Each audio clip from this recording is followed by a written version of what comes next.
ඔව් ආදරණීය දරුවනේ අපි ගියවර එකක වලින් සාකච්ඡා කරා තුන්වන පාඩමට අදාළව පසුගිය විභාග ප්‍රශ්න ව්‍යුහගත අභ්‍යාස අවසන් වරට අපි වාස්තවික අභ්‍යාස පළවෙනි ප්‍රශ්න පත්‍රයට අදාළව වාස්තවික අභ්‍යාස යටතේ බහුවර්ණ ප්‍රශ්න රාශියක් කතා කරලා අත්දැකීම් රාශියක් ලබා ගත්තා. අපි මෙතෙන් සිට අද කතා කරන්න යන්නේ පළවෙනි ප්‍රශ්න පත්‍රයට අදාළ වාස්තවික අභ්‍යාස යටතේ එන සුදුසු වචනයක් හෝ වචන යොදලා හිස්තැන් සම්පූර්ණ කරන ප්‍රශ්න සහ කෙටි නිශ්චිත පිළිතුරු ලියා දක්වන අභ්‍යාස කීපයක් කතා කරන්න. ඒකෙත් අපි 2020 සිට ආපස්සට වසර කීපයක විභාග ප්‍රශ්න සාකච්ඡා කරන අතරම අනුරූප නැත්නම් අනුමාන ප්‍රශ්න කීපයකුත් සාකච්ඡා කරන්න බලාපොරොත්තු වෙනවා. මුලින්ම 2020 අවුරුද්දේ පළවෙනි ප්‍රශ්න පත්‍රයට අදාළව අහපු හිස්තැන් පුරවන අභ්‍යාස බලමු. මේකේ තියෙන එක්කෝ ගැළපෙන වචනයක් නැත්නම් සංකල්පීය නාමයක් හෝ වචන කීපයක් යොදලා නිවැරදි පිළිතුරු තුලින් ප්‍රශ්නේ සම්පූර්ණ කරන්න. 2020 විභාග ප්‍රශ්න පත්‍රයේ 37 වෙනි ප්‍රශ්නයේ වශයෙන් අයන්න ඇහුවා ISO හිස්තැනක් ප්‍රමිතිය පරිසර කළමනාකරණයට අදාළ වන අතර ISO 9001 ප්‍රමිතිය අදාළ වනුයේ හිස්තැනක් කළමනාකරණය සඳහායි. මතකනේ? ISO ප්‍රමිතිය පරිසර කළමනාකරණයට කියනකොට මතක් වෙන්න ඕන ISO මොකද්ද? 14001. අනිවාර්යයෙන්ම ISO 14001. ප්‍රමිතිය පරිසර කළමනාකරණයට අදාළ වන අතර ISO 9001 මතකනේ? පරණ එක 2008 පස්සේ අලුත් වුණා 9001 2015 වශයෙන්. ISO 9001 ගත්තොත් ප්‍රමිතිය මොකද්ද? අර ඕනම ආයතනයකට පොදුවේ පාවිච්චි කරන්න පුළුවන් තත්ත්ව කළමනාකරණ පද්ධතිය. නැත්නම් තත්ත්ව පද්ධති කළමනාකරණය. තත්ත්ව පද්ධති. ඒ කියන්නේ ISO 9001 කියන්නේ තත්ත්ව පද්ධති. තත්ත්ව පද්ධති කළමනාකරණය සඳහා කියන එක. දැන් මේ ප්‍රශ්න දෙකක් මෙතන මික්ස් කරලා තියෙන්නේ. දෙවිදියකට. මුලින් එක ඒ තත්ත්ව පද්ධති ප්‍රමිතිය වචනේ විස්තර කරනවා. සංකේතය අහන්නේ. දෙවෙනි එකේ සංකේත දීලා නම ලියන්න එනවා. දෙකම එකයි ප්‍රශ්නයක් නැහැ. ඕන පැත්තකින් ලියන්න පුළුවන්. ඊළඟට දෙවෙනි ප්‍රශ්න වශයෙන් 2019 විභාග ප්‍රශ්න පත්‍රයේදී යොමු වෙලා තියෙනවා පළවෙනි ප්‍රශ්න පත්‍රයට අදාළව 31 වෙනි ප්‍රශ්නේ ආයන්න. අභ්‍යන්තර මිල ස්ථායීතාව මගින් රජයට හිස්තැනක් සහ හිස්තැනක් අනුපාතය පාලනය කළ හැක. අභ්‍යන්තර මිල ස්ථායීතාවය. ඒ කියන්නේ ආර්ථිකයේ වෙළඳ පොලේ භාණ්ඩ හා සේවාවල සාමාන්‍ය මිල මට්ටම දිගු කාලයක් ස්ථාවර පවත්වා ගැනීම තමයි අභ්‍යන්තර මිල ස්ථායීතාව කියන්නේ. ඒ මගින් රජයට මොකද්ද පාලනය කරන්න පුළුවන්? පැහැදිලිම උද්දමනය. අනිවාර්යයෙන්ම උද්දමනය පාලනය කරන්න පුළුවන්. උද්දමනය අනිත් එක මොකද්ද? පොලි අනුපාතය. මිල මට්ටම ඉහළ පහළ යාම අනුව බැංකු පොලි අනුපාතයත් ඉහළ පහළ යනවා. මිල මට්ටම ඉහළ යාම අනුව උද්දමනයත් ඉහළ යනවා. මිල මට්ටම පහළ ගියොත් උද්දමනයත් පහළ යනවා. එහෙනම් උද්දමනයත් පොලි අනුපාතයත් රජයට ඕන විදියට හසුරුවා ගන්න පුළුවන්කම ලැබෙනවා මිල ස්ථායීතාව මගින්. එහෙනම් මෙතන දෙන්නේ පොලි අනුපාතය. පැහැදිලිනේ? ඊළඟ ප්‍රශ්නේ බලමු. 2018 පළවෙනි ප්‍රශ්න පත්‍රයට අදාළව 32 ආයන. සාමාන්‍ය මේ හිස්තැන් පුරවන අභ්‍යාස එන්නේ 31 32 තමයි දෝලණය වෙන්නේ සාමාන්‍යයෙන්. 32 ආයන වශයෙන් යමුනේ නිෂ්පාදනයේ සිට බෙදාහැරීම දක්වා ඇති සෑම අධීරයේදීම වර්ධක අගය මත අය කරන බදු. මෙතන මේ වර්ධක අගය කියන්නේ ආර්ථිකයට අලුතෙන් එකතු කරන අගය. ආර්ථිකයට අලුතෙන් එකතු කරන අගය. දැන් මම නිෂ්පාදනය කරනවා ඒකේ පිරිවැය රුපියල් 100යි. මගෙන් වැට් බද්දක් අය කරන 210ක් කියලා. මගෙන් තොග වෙලෙන්දෙක් ඕක මිලදී ගන්නවා. අරගෙන යවක වර්ග කරනවා. තෝරනවා. ඇසුරුම් කරලා එයා ඒකට වටිනාකමක් එකතු කරනවා. ඒ රුපියල් 100 රුපියල් 50ක් එකතු කරනවා. එහෙනම් එයාගෙන් ඒ 50 මත තමයි අය කරන්නේ 150 මත නෙවෙයි. 150 මත අය කරොත් දිවි ගන්න දෝෂ ඇති වෙනවා. එහෙනම් 50ට 50න් අය කරන වැඩ බද්දා. සිල්ලර වෙලෙන්දෙක් අරගෙන සමහරට එයා ප්‍රචාරණය කරලා, ගබඩා කරලා, පාරිභෝගිකයට තොරතුරු සපයලා, දැනුවත් කරලා අලෙවි කරනවා. ඒ වෙනුවෙන් එයා තව රුපියල් 30ක් එකතු කරනවා. එහෙනම් ඒ 30න් අය කරන බද්දක්. ඒක තමයි මේ වර්ධකගේ මත අය කරන බදු කියන්නේ. මොකද්ද? වැඩ බද්ද. සිංහලෙන් මේක ලිව්වත් කමක් නැහැ. සිංහලෙන් ලකුණු දෙනවා. මගේ අත්දැකීම වුණා ඉංග්‍රීසියෙන් ලිව්වත් ලකුණු දෙනවා. තේරෙනවද? value added tax. එකතු කළ අගේ මත බදු. නැත්තම් වැඩ බද්ද. වැඩ බද්ද. වැඩ බද්ද වන අතර සේවා නියුක්තිකයේගේ පාරිශ්‍රමිකයේ විශේෂයෙන්ම රජයේ සේවකයන් කියන්නේ රජයේ සේවකයන්ගේ පාරිශ්‍රමික කියන්නේ වැටුප ඒක ලාභය කියලා සමහර විට විවහාර වෙන්න පුළුවන් පේපර් එකේ දීලා තියෙන ලාභය කියන වචනේ. නමුත් හොඳම වචනේ පාරිශ්‍රමිකය. ඒ කියන්නේ වේතනය කියන අර්ථය. පාරිශ්‍රමිකයේ මත අය කරන බදු මොකද්ද? pay tax එක. මොකද්ද? උපයන විට ගෙවීමේ බදු. උපයන විට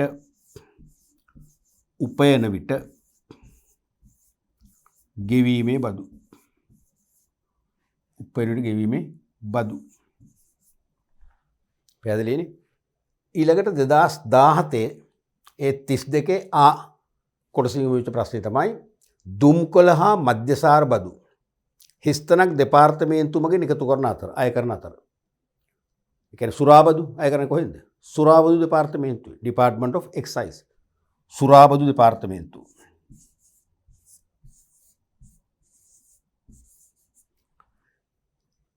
එකතු කරන අතර උපයන විට ගෙවීමේ බදු pay as you earn කියන එක. උපයන විට ගෙවීමේ බදු හිස්තනක් දෙපාර්තමේන්තුව විසින් එකතු කරනවා. මොකද්ද? දේශීය ආදායම්. දේශීය ආදායම් දෙපාර්තමේන්තුව. දේශීය ආදායම්. දේශීය ආදායම්. දේශීය ආදායම් බදු නෙවෙයි. මොකද හැමදාම මතක් කරලා ළමයිට පොඩ්ඩක් පුරුද්දක් දෙන්න කියවෙනවා. සුරා බදු දෙපාර්තමේන්තුව. සුරා දෙපාර්තමේන්තුව කියන්නේ නැහැ සුරා බදු දෙපාර්තමේන්තුව. ඒ අර්ථයෙන්ම දේශීය ආදායම් බදු දෙපාර්තමේන්තුව. වැරදි. දේශීය ආදායම් දෙපාර්තමේන්තුව. ඔය ඉංග්‍රීසි විභාගයේ කොහොමද තියෙන්නේ? Department of Inland Revenue. tax නෑනේ. තේරුණාද? පැහැදිලිවම දේශීය ආදායම් දෙපාර්තමේන්තුව තමයි ඒක රැස් කරන්නේ. ඊළඟ ප්‍රශ්නෙන් බලමු. 2015 පළවෙනි ප්‍රශ්න පත්‍රයේ 32 ආ කොටසින් විමර්ශිත ප්‍රශ්නය. රජයට අවශ්‍ය කෙටිකාලීන ණය සපයා ගැනීම සඳහා ශ්‍රී ලංකා මහ බැංකුව දැන් රජයට මහජනයාගෙන් ණය ගන්න කෙටිකල්, මැදිකල්, දිගුකල් ණය ගන්න මහ බැංකුව නිකුත් කරන විවිධ ණය සහතික නිකුත් කළ මහජනයාගෙන් ණය ගන්නවා. ඒතර කෙටිකාලීන ණය ලබා ගන්න නිකුත් කරන්නේ මොනවද? භාණ්ඩාගාර බිල්පත්. ට්‍රෙෂරි බිල් නේ. භාණ්ඩාගාර බිල්. භාණ්ඩාගාර බිල්. භාණ්ඩාගාර බිල් නිකුත් කරන අතර මධ්‍ය හා දිගුකාලීන නැත්නම් මැදි හා දිගුකාලීන ණය සපයා ගැනීම සඳහා නිකුත් කරන මොනවද? භාණ්ඩාගාර බැඳුම් කර. භාණ්ඩාගාර බැඳුම් කර. භාණ්ඩාගාර බැඳුම් කර.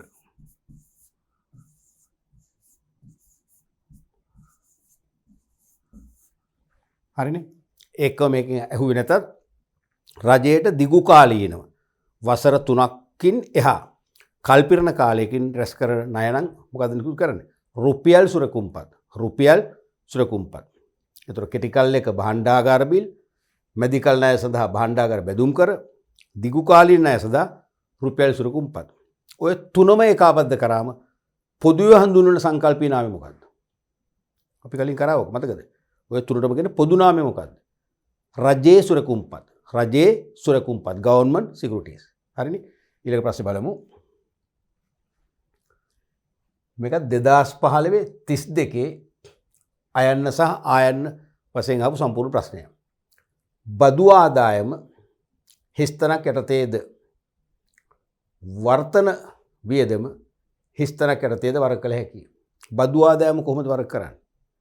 රජයේ ආදායම. රජයේ ආදායම ප්‍රධාන අංශ දෙකකින් එනවනේ. එකක් බදු ආදායම, අනිත් එක බදු නොවන ආදායම. බදු ආදායම, බදු නොවන ආදායම. එහෙනම් බදු ආදායම වර්ග කරන්නේ රජයේ ආදායම යටතේ, රාජ්‍ය ආදායම යටතේ. රාජ්‍ය ආදායම යටතේ. ද වර්තන වියදම. රාජ්‍ය වියදම් ප්‍රධාන කොටස් දෙකක් අපි ඉගෙන ගත්තානේ. එකක් වර්තන හේවත් පුනරාවර්තන වියදම්, අනිත් එක ප්‍රාග්ධන වියදම්. රාජ්‍ය සේවා පවත්වාගෙන යාම සඳහා කෙටිකාලීනව ප්‍රතිලාභ ලැබෙන එනිසාම කෙටිකාලීනව නැවත නැවතත් කළ යුතු වියදම් තමයි වර්තන වියදම් කියන්නේ. දිගුකාලීනව ප්‍රතිලාභ ලැබෙන විවිධ මූර්ත වත්කම් වල විවිධ ව්‍යාපෘතිවල යොදවන අරමුදල් තමයි ප්‍රාග්ධන වියදම් කිව්වේ. එහෙනම් ඒ වර්තන වියදමයි තියෙන්නේ කොහාටද? රජයේ වියදම් අංශයට. එහෙනම් රාජ්‍ය වියදම් යටතේ. රාජ්‍ය වියදම්. ආයන් වාණිජ බැංකුව හා ප්‍රාථමික අලෙවිකරුවන් නැත්නම් ප්‍රාථමික වෙළඳුන් රජයේ සුරකුම්පත් ඇපයට තබා මහ බැංකුවෙන් අරමුදල් ලබා ගැනීමේදී අය කරනු ලබන පොලි අනුපාතය. දැන් මහ බැංකුව රජයේ හෙවත් භාණ්ඩාගාරයේ වෙනුවෙන් සුරකුම්පත් අලෙවි කරනවානේ. භාණ්ඩාගාර බිල්පත්, භාණ්ඩාගාර බැඳුම් කර, රුපියල් සුරකුම්පත් මේවා අලෙවි කරද්දී මුලින්ම මේවා මිලදී ගන්නේ වාණිජ බැංකුව සහ මහ බැංකුවෙන් බලය ලබාගත් ප්‍රාථමික අලෙවිකරුවන් කියන මේ මූල්‍ය අතරමැදි ආයතන. ඒගොල්ලන්ගේ අතිරික්ත අරමුදල් යොදවලා තමයි මිලදී ගන්න. අරගෙන කල්පිරණ කාලයක් තියෙනවනේ. කල්පිරණ කාලයට පෙර ද්‍රවශීලතා ගැටලු ඇති වුණාම, කියන්නේ මූල්‍ය අවශ්‍යතාව ඇති වුණා කියලා මහ බැංකුව අපහු ගෙවන්නේ නැහැ. එමණේකට විකල්පයක් දීලා තියෙනවා මහ බැංකුව ණය ගන්න පුළුවන්. එහෙනම් දැන් මේගොල්ලෝ සුරකුම්පත්වල මුදල් යෙදුවා කියන්නේ රජයට ණය දුන්නා. මෙයාලට ලැබී යුතු ණය වත්කමක් ගිණුම් කරන යනවා. වත්කමන්නේ මේගොල්ලන්ගේ වත්කම. මොකද කරන්නේ? මහ බැංකුව අපේට තියෙනවා. අපේට තියලා මහ බැංකුවෙන් අරමුදල් නැත්නම් ණය ලබාගෙන ඉද්දි අය කරන පොලි අනුපාතයක්. මොකක්ද ඒකට කියන්නේ? නිත්‍ය ණය පහසුකම් අනුපාතය. නිත්‍ය ණය පහසුකම් අනුපාතය. නිත්‍ය ණය පහසුකම් අනුපාතය. නිත්‍ය ණය පහසුකම් අනුපාතය. මතකද මේ ඉංග්‍රීසියෙන් කියන විදිය? standing lending facility rate. standing lending facility rate. ලෙසත් මහ බැංකුව විසින් තෝරාගත් ශේෂ සඳහා ලබා දෙන ණය සීමා පැනවීම හිස්තනක් ලෙසත් හඳුන්වනු ලැබේ. මහ බැංකුව මූල්‍ය පාලන උපකරණ පහක් යොදා ගන්න කියලා අපි ඉගෙන ගත්තානේ. මහ බැංකුව යොදා ගන්න මූල්‍ය පාලන උපකරණ පහෙන් එකක් තමයි මේක. නිත්‍ය ණය පහසුකම් අනුපාතය. ඊට අමතරව තෝරාගත් ශේෂ සඳහා ලබා දෙන ණය. ඒ කියන්නේ අධෛර්යමත් කළ යුතු අංශවලට දෙන ණය නැත්නම් ගලා යන ණය සීමා කරන්න විවිධ සීමාවන් පනවනවා. ඒ කියන්නේ අපි කෘෂිකාර්මික ශේෂ්ත්‍රයෙන් ණය සීමා කරන්න නම් කියනවා කෘෂිකාර්මික අංශයේ එක්වරකට එක් ණයකට උපරිම දෙන්න පුළුවන් රුපියල් මිලියන 5. ඊට වඩා දෙන්න බෑ. අන්න සීමාව. එහෙනම් අන්න කෘෂිකාර්මික අංශයට ණය ගලා යාම සීමා වෙලා මුදල් සැපයුම සංකෝචනය වෙනවා. එහෙම නැත්නම් පනවනවා ඒ කෘෂිකාර්මික අංශයට ණය සපයනකොට ඉතා ප්‍රබල දැඩි මොනවද සුරකුම් සුරකුම් ලබා ගන්න ඕනේ. ඒ සුරකුම් ඉදිරිපත් කරන්න බැරි නම් ණය ගලාගෙන යන්නේ. අනිත් වගේ සීමා පැනවීමට කියන්නේ මොකද්ද? ණය සීමා පැනවීම කියනවා. ණය සීමා පැනවීම. ණය සීමා පැනවීම. ණය සීමා පැනවීම ලෙසත් හඳුන්වනු ලැබේ. පැහැදිලිනේ? ඊළඟ ප්‍රශ්නේ බලමු.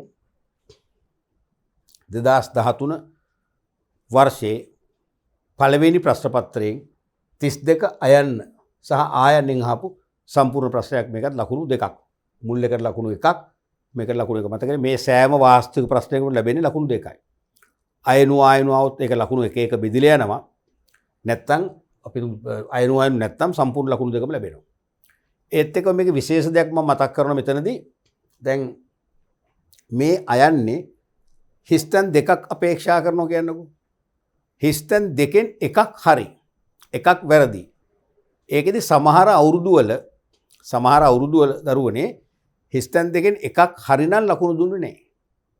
ලකුණු දුන්නේ නැහැ. හැබැයි දැන් ඔබ වාසනාවන්තයි.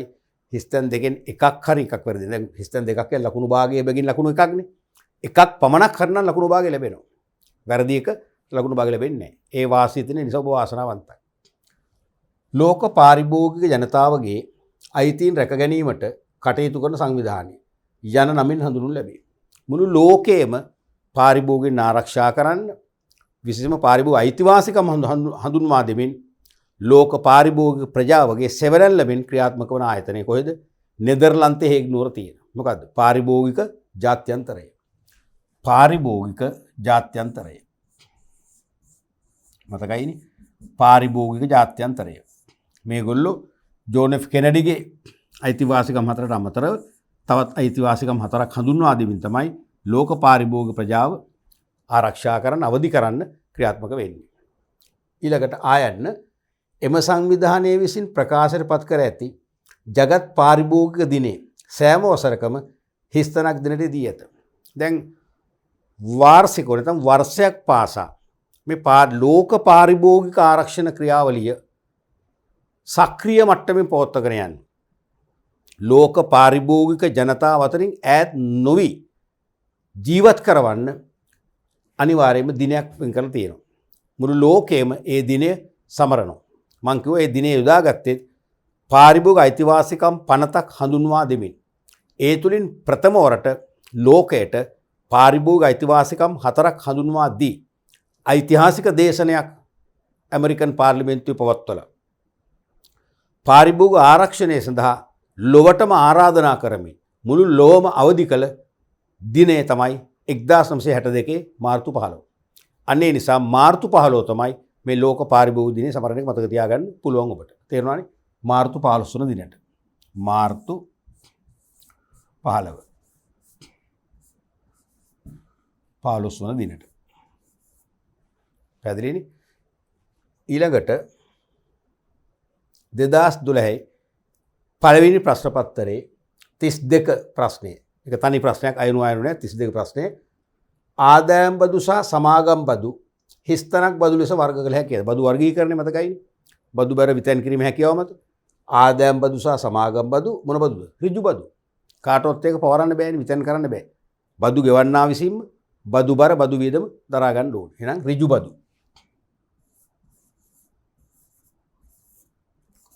ඍජු බදු ලෙස වර්ග කළ හැකි අතර රේගු බදු හා දේශීය භාණ්ඩ බදු නැත්නම් නිෂ්පාදන බදු. රේගු බදු කියන්නේ තීරු බදු සහ දේශීය භාණ්ඩ බදු කියන්නේ නිෂ්පාදන බදු හිස්තනක් බදු ලෙස වර්ග කළ හැකියි. මේ දෙකම පුළුවන් භාණ්ඩ හා සේවාවල මිලට එකතු කරලා පාරිභෝගිකයා මත පටවන්න. එහෙනම් ඒක මොනවද? වක්‍ර බදු. ලේසි ප්‍රශ්නයක්. වක්‍ර බදු. මේ වගේ ප්‍රශ්න නම් කොච්චර එකක්ද නේද? වක්‍ර බදු. ඊළඟ ප්‍රශ්නේ බලමු. මේ 2011 පළවෙනි ප්‍රශ්න පත්‍රය තුල 32 ප්‍රශ්න වශයෙන් උඹවිච්ච ප්‍රශ්නය. තත්ත්ව පද්ධති පිළිබඳ වූ අන්තර්ජාතික ප්‍රමිතිය. මේ අහන්නේ මොකද? අර පොදු එක. තත්ත්ව පද්ධති පිළිබඳ වූ අන්තර්ජාතික ප්‍රමිතිය කියන්නේ කොමන් එක. ඕනම ව්‍යාපාරයක මෙහෙයුම් ක්‍රියාවලියේ කාර්යක්ෂමතාවය, සුමට භාවය ආරක්ෂා කර ගැනීම සඳහා ස්ථාපිත කරගන්න පුළුවන් වන ආකාරයෙන්, ස්ථාපිත කර ගැනීමට හැකිවන ආකාරයෙන් ජාත්‍යන්තර ප්‍රමිති ආයතන හඳුන්වා දුන් ප්‍රමිතිය මොකද්ද? ISO. දැන් මේකදී විස්තර දීලා තියෙනවානේ අහන සංකේතේ. ISO 9001 නේ. ISO 9001 2015. 2008 ලිව්වත් ලකුණු ලැබෙයි. නමුත් වඩා හොඳයි දැන් 2015 නම් කරන්න. ඒ විදිහම ලියන්න. නම් කර ඇති අතර පරිසර සංරක්ෂණය පිළිබඳ වූ අන්තර්ජාතික ප්‍රමිති. මේ දෙකම තමයි ගොඩක් වෙලාට මාරුමාරුට අහන්නේ. පරිසර සංරක්ෂණය පිළිබඳව අන්තර්ජාතික ප්‍රමිතිය මොකද්ද? ISO 14001. ISO 14001. ISO 14001. ලෙස නම් කර ඇත. පැහැදිලිනේ? ඊළඟට අපි ආදර්ශ ප්‍රශ්න කීපයක් කතා කරනවා. ලංකාවේ නිෂ්පාදිත සඳහා අනිවාර්ය ප්‍රමිති ස්ථාපිත කිරීමට ක්‍රියා කිරීමට බලය ඇති බලාධිකාර වන්නේ දෙකක් අහනවා හා ය කියලා. මම ඔක න්‍යාය කොටස් ඉගැන්වීමේදී පැහැදිලිව අවධාරණය කළා. මගේ ඉගැන්වීමේ පළපුරුද්ද අනුව මම දකින දෙයක් තමයි මේ බොහොම සරල දේවල්නේ. ඒ සරල දේ පවා ළමයා අවබෝධ කරගන්නේ නැහැ, මතක තබා ගන්න නැහැ. දැන් මේක විශේෂිත අනිත් එක. ලංකාවේ විවිධාකාරයේ රාජ්‍යංශයේ බලාධිකාර, පෞද්ගලිකයේ බලාධිකාර තිබුණට ඔය සෑම බලාධිකාරයකටම අනිවාර්ය ප්‍රමිති ස්ථාපිත කරන්න බෑ. අනිවාර්ය ප්‍රමිති කියන්නේ නිෂ්පාදකයාගේ කැමැත්ත නොවිමසා ජාතික ආර්ථිකයේ යහපත උදා කිරීමේ අරමුණින් වෙළඳ පොලේ විකිණෙන ඕනෑම භාණ්ඩයකට හෝ සේවාවකට ඕනෑම භාණ්ඩයක් හෝ සේවාවක් නිෂ්පාදනය බෙදා හැරීම විකිණීම ගබඩා කිරීම ආදී අවස්ථා සඳහා ප්‍රමිතිය හඳුන්වා දෙන්න පුළුවන්. භාණ්ඩයට පමණක් නෙවෙයි. භාණ්ඩේ ගබඩා කිරීමට ප්‍රමිතියක් දෙන්න පුළුවන්. භාණ්ඩේ ප්‍රවාහනයේදී අනුගමනය කළ යුතු ප්‍රමිතියක් හඳුන්වා දෙන්න පුළුවන්. හරිනේ. අනිවාර්ය ප්‍රමිතිය හඳුන්වා දෙන බල අධිකාර දෙකයි. එකක් මොකද්ද? ශ්‍රී ලංකා ප්‍රමිති ආයතන. අනිත් එක මොකද්ද? මතකද? ශ්‍රී ලංකා ප්‍රමිති ආයතනයේ ළමයා කනාපෝට්ට හරි ලියනවනේ. ප්‍රමිතිනේ. ටක් ගාලා එනවනේ ආයතනේ. මොකද අනිත් එක? අනිත් එක තමයි අපිව ආරක්ෂා කරන ජාතික ආයතනයේ පාරිභෝගික කටයුතු පිළිබඳ අධිකාරිය. පාරිභෝගික කටයුතු පිළිබඳ අධිකාරී පනතේ 12 වන වගන්තිය. අමතක වෙන්නේ නැති වගන්තිය 12. 12 වන වගන්තියෙන් පාරිභෝගික කටයුතු පිළිබඳ අධිකාරියට අසීමිත වූ නැත්නම් අසාමාන වූ බලයක් දීලා තියෙනවා. වෙළඳ පොලේ තියෙන ඕනෑම භාණ්ඩයකට හෝ සේවාවකට අනිවාර්ය ප්‍රමිතියක් හදලා ගැසට් නිවේදනයක් මගින් ඒක අනිවාර්ය කරන්න. එහෙනම් පාරිභෝගික කටයුතු පිළිබඳ අධිකාරියයි ශ්‍රී ලංකා ප්‍රමිති ආයතනය තමයි අනිවාර්ය ප්‍රමිතිය හඳුන්වා දෙන ඒජන්ට්වරු දෙන්න. හරිනේ. එහෙනම් මෙතන ලියමු ප්‍රමිති ආයතනය කිව්වොත් ඇති. ශ්‍රී ලංකා නැතුව ප්‍රමිති ආයතනය හා පාරිභෝගික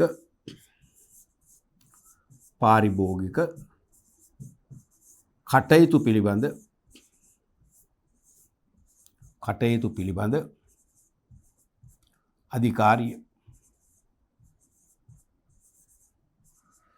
අධිකාරිය ඊළඟ ප්‍රශ්නය ඔබට වෙළඳ පොලේදී නශ්‍ය වූ භාණ්ඩ සැපීම නරක් වූ භාණ්ඩ නැත්නම් කල්ලිකුත් වූ භාණ්ඩ සැපීම වෙනුවෙන් පැමිණිලි කළ හැක්කේ හිස්තැනක් වන අතර එම පැමිණිල්ල විභාග කර යෝග්‍ය විසඳුමක් ලබා දුන්න බව මතකද? නශ්‍ය වූ භාණ්ඩ අලෙවි කිරීම වරදක්නේ. අපි වැය කරන මිට අපි අපේක්ෂා කරන්නේ ඊතා ස්තරම් තත්ත්වයේ නශ්‍ය වූ භාණ්ඩයන්නේ. එහෙම දෙයක් කරනවා නම් අපට එහෙම දෙයක් වික්ක අපට ඒක සහනයක් ලැබුණ නැහැ කියලා පැමිණිලි කළා කරන්න පුළුවන් ජාතික ආයතනය මොකද්ද? පාරිභෝගික කටයුතු පිළිබඳ අධිකාරිය. පාරිභෝගික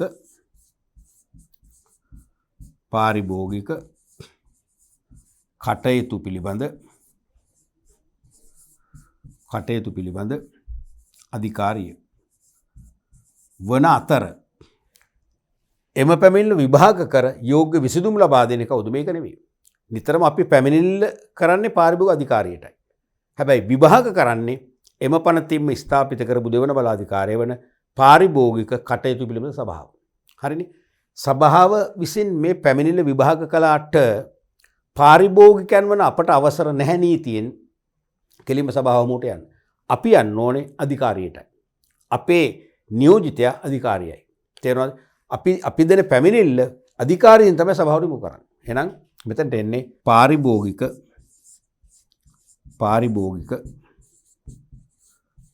කටයුතු පිළිබඳ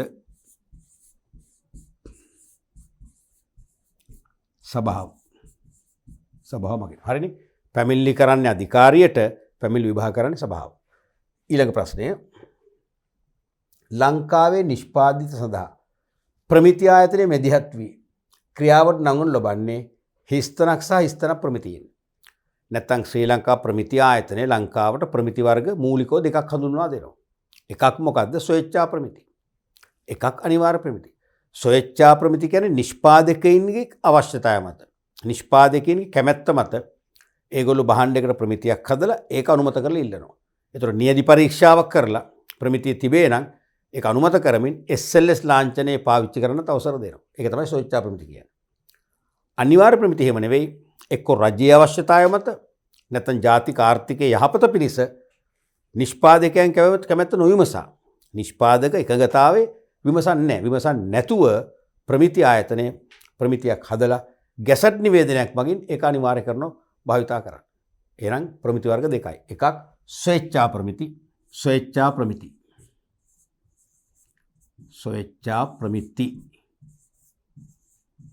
සහ අනිවාර්ය ප්‍රමිතීන්. අනිවාර්ය ලියුම ඇති. අනිවාර්ය. ඊළඟ ප්‍රශ්නය ප්‍රමිති නීති රීති කඩ කරන ව්‍යාපාරිකයින් සම්බන්ධව ප්‍රමිති නීති රීති උල්ලංඝනය කරන ව්‍යාපාර සම්බන්ධව වැටලීම් හිස්තනක් විසින් සිදු කරන අතර ඔවුන්ට එරෙහිව අධිකරණය හමුවේ නඩු පවරනු ලබන්නේ හිස්තනක් විසින්. අපි කිව්වනේ පාරිභෝගික ජීන්ට අසාධාරණයක් වුණාම පැමිණිලි කරන්නේ අධිකාරියනේ. විවාහ කරන සභාවට. හැබැයි සභාවට අපිට කෙලින්ම යන්න බෑ. අපි පැමිණිල්ල දුන්නම බාර දුන්නම අධිකාරියෙන් තමයි ඒක යොමු කරන්නේ. ඒ වගේ ප්‍රමිති නීති රීති කඩ කරන ව්‍යාපාරිකෝ නීති රැහැන්ට හසු කර ගැනීමට වැටලීම් කරන්න පුළුවන් ශ්‍රී ලංකා ප්‍රමිති ආයතනය කරනවා. කලාට නඩු පවරන්න බෑ. අධිකරණ හැමෝට ගෙනියන්න බෑ. නඩු පැවරීම කරන්නේ කවුද? පාරිභෝගික අධිකාරියමයි. අන්න ඒක විශේෂ දෙයක්. එහෙනම් මෙතනදී ප්‍රමිති නීති රීති කඩ කිරීමට එරෙහිව ක්‍රියාත්මක වෙන්න ආයතන යුගලයක් ඉන්නවා. ආයතන ජෝඩුවක් තියෙනවා. ප්‍රමිති ආයතනය තමයි වැටලීම් කරලා ඒගොල්ලෝ අල්ලගන්න හඳුනගන්න. හඳුනගත්තම ඒගොල්ලන්ට විරුද්ධව ඒ වැරදි කරපු අයට විරුද්ධව නඩු පැවරීම කරන්නේ පාරිභෝගික කටයුතු පිළිබඳ අධිකාරිය. එහෙනම් මෙතනදී ප්‍රමිති ආයතනය විසින්. ඒ විශේෂ දේ මතක තියාගන්න ප්‍රමිති ආයතනය විසින්. නැත්නම් අපිට මතකයක් වෙන්න පුළුවන් ප්‍රමිති ආයතනය වැටලීම් කරනවා නඩු බෑ. වැටලීම් කරන්න පමණයි. නඩු දම්වන්න ඕනේ අධිකාරිය හරහා. පවර්ලමනේ පාරිභෝගික කටයුතු පිළිබඳ අධිකාරිය මගින්. හරිනේ. ඊළඟ ප්‍රශ්නේ බලමු. වරිපනම් ගාස්තු හිස්තැනට අයත් වන අතර බලපත්‍ර ගාස්තු හිස්තැනට අයත් වේ. මේ රජයේ ආදායම් මාර්ගනේ. රජයේ ආදායම් මාර්ග කොටස් දෙකයි. බදු ආදායම් බදු නොවන ආදායම්. එනම් වරිපනම් ගාස්තු. නැත්නම් වරිපනම් බදු කොහොමදයි තියෙන්නේ? රජයේ බදු ආදායමට නේ. බදු ආදායමට උන රජයේ ලියවන නොලියුවත් කමන්නේ වඩා හොඳ රජයේ ලියන එක. රජයේ බදු ආදායමට බදු ආදායමට ට තියෙනවනේ. ආදායමට ට තියෙන එක මෙතන ට ලියුවකල ප්‍රශ්නයක් නැහැ ලකුණු කපන්නේ නැහැ. ඔය වෙන්න තේරෙනවද? බදු ආදායමට අයත් වන අතර බලපත්‍ර ගාස්තු. අපි විවිධ බලපත්‍ර ගාස්තු ගෙවනවනේ. ඒකෙන් රජයට ආදායම ලැබෙනවනේ. ඒ බදු නොවන ආදායම. බලපත්‍ර ගාස්තු බදු නොවන ආදායමට. බදු නොවන ආදායමට.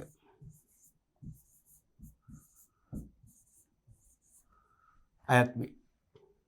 ආයන්න ලංකාවේ ඇතැම් භාණ්ඩ නිෂ්පාදනයේදී අය කරන නිෂ්පාදිත බදු. ඇතැම් භාණ්ඩ නිෂ්පාදනය කරද්දී නිෂ්පාදන පිරිවැය මත අය කරන බද්දක්. ඒක අය කරන්නේ කවුරු විසින්ද? සුරාබදු දෙපාර්තමේන්තුව ඩිපාර්ට්මන්ට් ඔෆ් එක්සයිස්. සුරාබදු දෙපාර්තමේන්තුව නිතරම නිෂ්පාදන බදු අය කරන්නේ දේශීය ආදායම් දෙපාර්තමේන්තුව නොවේ සුරාබදු. සුරාබදු දෙපාර්තමේන්තුව. සුරාබදු දෙපාර්තමේන්තුව. පැහැදිලිනේ? ඊළඟ ප්‍රශ්නේ බලමු. අයන්න පාරිභෝගිකයින්ගේ හිස්තනක් හා හිස්තනක් වලට උපද්‍රවයක් සිදුවන භාණ්ඩ අලෙවිය හා සේවා සැපයීමට එරෙහිව ඔවුන් ආරක්ෂා කිරීම පාරිභෝගික කටයුතු පිළිබඳ අධිකාරියේ ප්‍රධාන අරමුණක් වේ. ඇත්තරම අධිකාරියේ අපි අරමුණු හතරක් කරානේ. ඒකෙන් පළවෙනි අරමුණ තමයි මේ. මොකද්ද? පාරිභෝගිකයින්ගේ සෞඛ්‍යයට හා ජීවිතවලට. ඒ කියන්නේ ඇතැම් භාණ්ඩ හා සේවා පරිභෝජනය කරාම පාරිභෝගික ලෙඩ වෙනවා, අසනීප වෙනවා. එහෙම නැත්නම් ඇතැම් භාණ්ඩ හා සේවා පරිභෝජනය කරාම සමහර ජීවිතාක්ෂරපත් වෙන්න පුළුවන්. ජීවිත හිමි වෙන්න පුළුවන්. ඒකයි කිව්වේ සෞඛ්‍යයට හා ජීවිතයට උපද්‍රවයක් සිදු වෙන්න පුළුවන්. භාණ්ඩ අලෙවිය හා සේවා නම් සැපයීම. භාණ්ඩ අලෙවිය සේවා සැපීම. නැත්නම් මේක පොදුවේ කිව්වොත් කියන්නේ භාණ්ඩ හා සේවා සැපීමට එරෙහිව. නැත්නම් භාණ්ඩ හා සේවා අලෙවියට එරෙහිව කිව්වොත් කමක් නැහැ කියලා මම තීරපන්ති උගන්වද්දි කිව්වා. හරිනේ? එනම් භාණ්ඩ හා සේවා සැපීමට එරෙහිව ඔවුන් ආරක්ෂා කිරීම තමයි පාරිභෝගික අධිකාරිය ප්‍රධාන අරමුණක් වෙන්නේ. නම් සෞඛ්‍යයට පාරිභෝගිකයින්ගේ සෞඛ්‍යයට හා ජීවිතවලට තියෙනවා ජීවිතවලට ආයන්න යන්ත්‍රෝපකරණවල නියමිත පාඨාංක නිසි පරිදි ක්‍රියාත්මක වන බවට ප්‍රමිති ආයතනය විසින් තාක්ෂණික පරීක්ෂාවකින් පසු ලබා දෙන සහතිකකරණය හිස්තනක් ලෙස දිනුවේ. දැන් ප්‍රමිති ආයතනය ලවා යන්ත්‍රෝපකරණ කිනුම් මිනුම් උපකරණ ටෙක්නිකල් ටෙස්ට් එකකට ලක් කරන්න පුළුවන්. තාක්ෂණික පරීක්ෂාවට ලක් කරලා ඒගොල්ලෝ බලනවා ලැබ් එකේදී මේ යන්ත්‍ර හෝ කිරුම් මිනුම් උපකරණවල අවයව පාඨාංක අවයව නියමාකාරයෙන් නියමිත ප්‍රමිතිය අනුව තාමත් සක්‍රිය වෙනවද? දෝෂ වලින් තොරව. වෙනව නම් ඒක පෙන්වලා දෙනවා. නිවැරදි කරගන්න. එහෙම වෙන්නේ නැත්නම් දෝෂ වලින් තොරව හොඳ මට්ටමින් ක්‍රියාකාරී මට්ටමේ තියෙනවා නම් අප සහතිකයකුත් දෙනවා. අපි ඒකට කියන උපකරණ ක්‍රමාංකනය. උපකරණ ක්‍රමාංකනය. අපි ඔය සියල්ලම කතා කර න්‍යාය කොටස් වලදී උපකරණ ක්‍රමාංකනය. ක්‍රමාංකනය. ලෙසඳින්නේ. පැහැදිලිනේ? ඊළඟ ප්‍රශ්නයක් බලමු. නිශ්චිත පිළිතුරු සපයන්න. දැන් හිස්තන් පුරන ප්‍රශ්න වගේ කෙටි නිශ්චිත පිළිතුරු අපේක්ෂා කරන ප්‍රශ්න 10ක් අහනවනේ. මෙන්න උදාහරණ 2018 විභාග ප්‍රශ්නෙන් පටන් ගමු. 2018 අහලා තිනවා පාරිභෝගිකයා සතු වගකීම් 4ක් සඳහන් කරන්න. නෙදර්ලන්තයේ හේග් නුවර පිහිටි පාරිභෝගික ජාත්‍යන්තරය විසින් අනුමත කරපු වගකීම් 5ක් තියෙන මේ 5න් 4ක්. ඒ 4කට ලකුණු භාගයේ බැගින් ලකුණු 2ක් ලබා ගන්න පුළුවන්. එකක් මොකද්ද? එකක් තමයි විචාරාත්මක අවබෝධය. විචාරාත්මක අවබෝධය. විචාරාත්මක අවබෝධය. ඒ කියන්නේ වෙළඳ පොලේදී භාණ්ඩවල ගුණත්වය සම්බන්ධව, මිල සම්බන්ධව, එකෙන් සපයන සේවාව සම්බන්ධව, තේරෙනවද? ඒ වගේ වගකීමේ කාලය සම්බන්ධව, ඒ භාණ්ඩය සමග නොමිලේ තව භාණ්ඩයක් ලබා දෙනවද නැද්ද කියන එක. ඒ ආකාරයෙන් අපිට හැම දෙයක්ම අපිට පුළුවන් විමර්ශනය කරන්න. අපිට භාණ්ඩයක ගුණත්වයෙන් අඩු භාණ්ඩයක් සපයනවා නම් එක් භාණ්ඩයක් සමග නොමිලේ භාණ්ඩයක් ලැබිතු අවස්ථ ලැබෙන්නේ නැත්නම් ඇයි ලැබෙන්නේ නැත්තේ කියලා අපිට පුළුවන් ප්‍රශ්න කරන්න. මේ ප්‍රශ්න කිරීමේ හැකියාව අපි ප්‍රශ්න කරන්න ඕනේ. ඒ හැකියාව අපි පාවිච්චි කරන්න ඕනේ. ඒක තමයි විචාරාත්මක අවබෝධය කියන්නේ. අනිත් එක තමයි සහයෝගීතාවය. සහයෝගීතාවය. සහයෝගීතාවය. ඒ කියන්නේ වෙළඳ පොලේදී එක් පාරිභෝගිකයෙකුට වන අසාධාරණයකට එරෙහිව ඒ පාරිභෝගිකයා සමග සාමූහිකව එකතු වෙලා අදාළ ව්‍යාපාරිකට එරෙහිව හඬක් නගන්න ඕනේ. අදාළ ව්‍යාපාරිකයට එරෙහි ව්‍යාපාරික ඉදිරියේ ප්‍රබල ඉල්ලීමක් කරන්න ඕනේ. තේරෙනවද? ඒ ඉල්ලීම කරාම අර කණ්ඩායමක හඬට අවනත වෙන්න සිදු වෙන නිසා අනිවාර්යෙන් පාරිභෝගිකයාට සහන සැලසෙනවා. අනේ ගුණාංගය අපේ ප්‍රධාන වගකීමක් වෙනවා. තුන්වෙනි එක තමයි ක්‍රියාකාරී බව. ක්‍රියාකාරී බව. ක්‍රියාකාරී බව. ඒ කියන්නේ පාරිභෝගිකයාට කිසියම් අසාධාරණයක් වෙනවා නම්, අසහනයක් ඇති වෙනවා නම්, කිසියම් මූල්‍යමය ලාභයක් වෙනවා නම් ඒ ෂණයෙන්ම Tamanට පුළුවන් වෙනොනේ ක්‍රියාත්මක වෙන්න. ඒ කියන්නේ අදාළ ව්‍යාපාරිකයා වෙලෙන්දට ඒ බව දැනුම් දීලා තමාට අසාධාරණ කරන්න එපා, කරුණාකරලා අපේ මුදල් දෙන්න කියලා ඉල්ලන්න පුළුවන් වෙනවා. එහෙමත් නැත්නම් පාරිභෝගික කටයුතු පිළිබඳ අධිකාරිය, ප්‍රමිති සම්බන්ධ ගැටලුවක් නම් ප්‍රමිති ආයතනය, කිරුම් මිනුම් වංචාවක් සම්බන්ධයෙන් නම් මිනුම් ඒකක ප්‍රමිතියා සේවා දෙපාර්තමේන්තුව, ෆාමසි එකකින් අපට පරණ වෙච්ච බෙහෙතක් දුන්නා නම් සෞඛ්‍ය සේවා දෙපාර්තමේන්තුව වැනි බලාධිකාරවලට අපට ඒ මොහොතේම පැමිණිලි කළ යුතුයි. අපි ඒක මගහරින්න හොඳ නැහැ. මේක මට සුළු අලාභයක්. රුපියල් 10යි මේක පාඩු. කමන්නේ මම දරාගෙන එහෙම නැහැ. ක්‍රියාකාරී වෙන්න ඕන. හතරවෙනි එක තමයි පාරිසරික දැනුවත් භාවය. පාරිසරික දැනුවත් භාවය. දැනුවත් භාවය. එහෙම නැත්නම් පරිසරය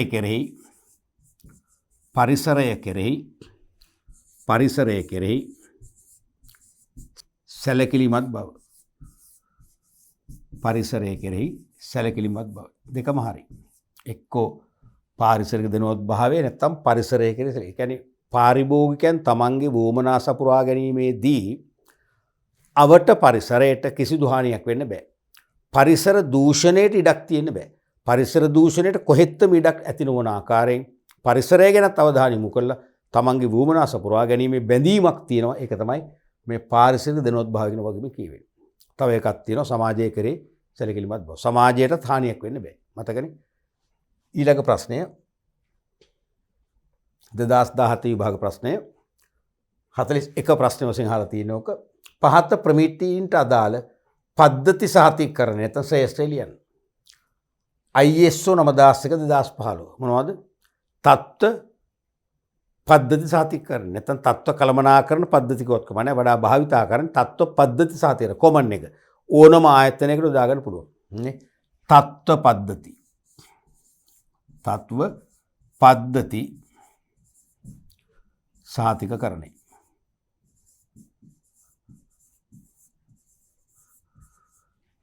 ISO 14001 මතකනේ 14001 කියන්නේ පරිසර. පරිසර සංරක්ෂණයට අදාළ තත්ත්ව පද්ධතිය. පරිසර සංරක්ෂණ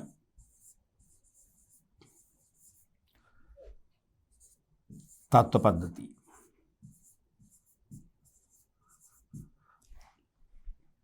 ISO 22005 මතකද? ආහාර සුරක්ෂිතතාව සම්බන්ධයෙන් ISO ආයතන හඳුන්වා දීපු තත්ත්ව පද්ධතිය. ආහාර ෆුඩ් සේෆ්ටි මැනේජ්මන්ට් සිස්ටම්. ආහාර සුරක්ෂිතතා ආරක්ෂණ කිව්වොත් කමක් නැහැ. එහෙම ආරක්ෂණ කියලාත් විභාගෙට එකපාරක් ආවා. වඩා හොඳ සුරක්ෂිතතා. සුරක්ෂිතතාව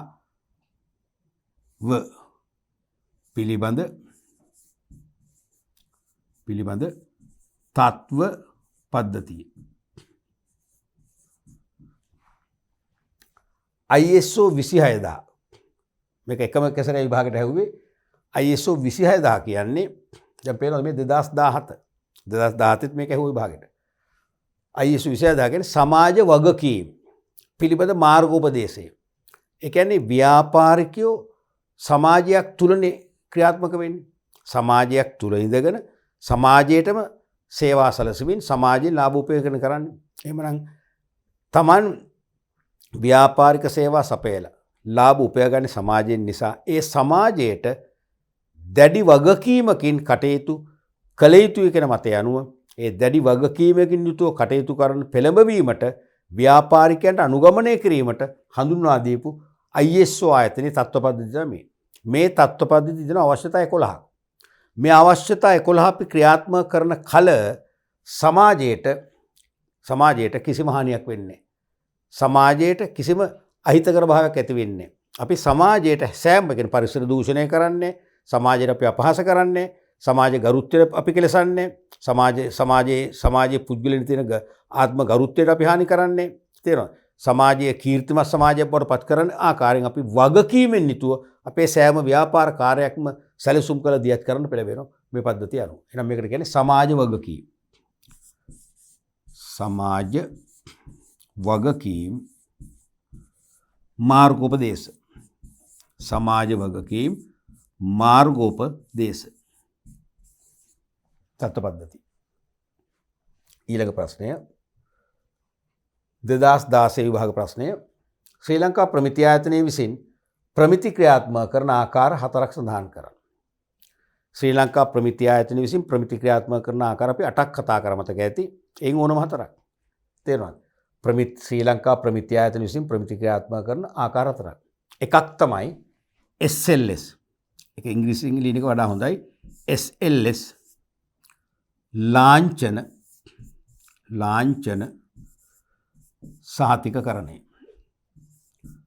සහතිකකරණය. මතකනේ නිෂ්පාදකයන්ගේ ස්වේච්ඡා ප්‍රමිතියක් සඳහා නියදි පරීක්ෂා කරලා ප්‍රමිතිය තිබේ නම් ඒ අනුමත කරමින් නිෂ්පාදිත ලේබල් වල ඇසුරුම් මතත් ප්‍රචාරණ දැන්වීම තුලත් SLS ලාංඡනය භාවිතා කරන්න අවසර දෙනවා. ඒකෙන් ස්වේච්ඡා ප්‍රමිතියක් සඳහා ප්‍රමිතිය ආයතන අනුමැතිය ලැබෙනවා. තව එකක් තමයි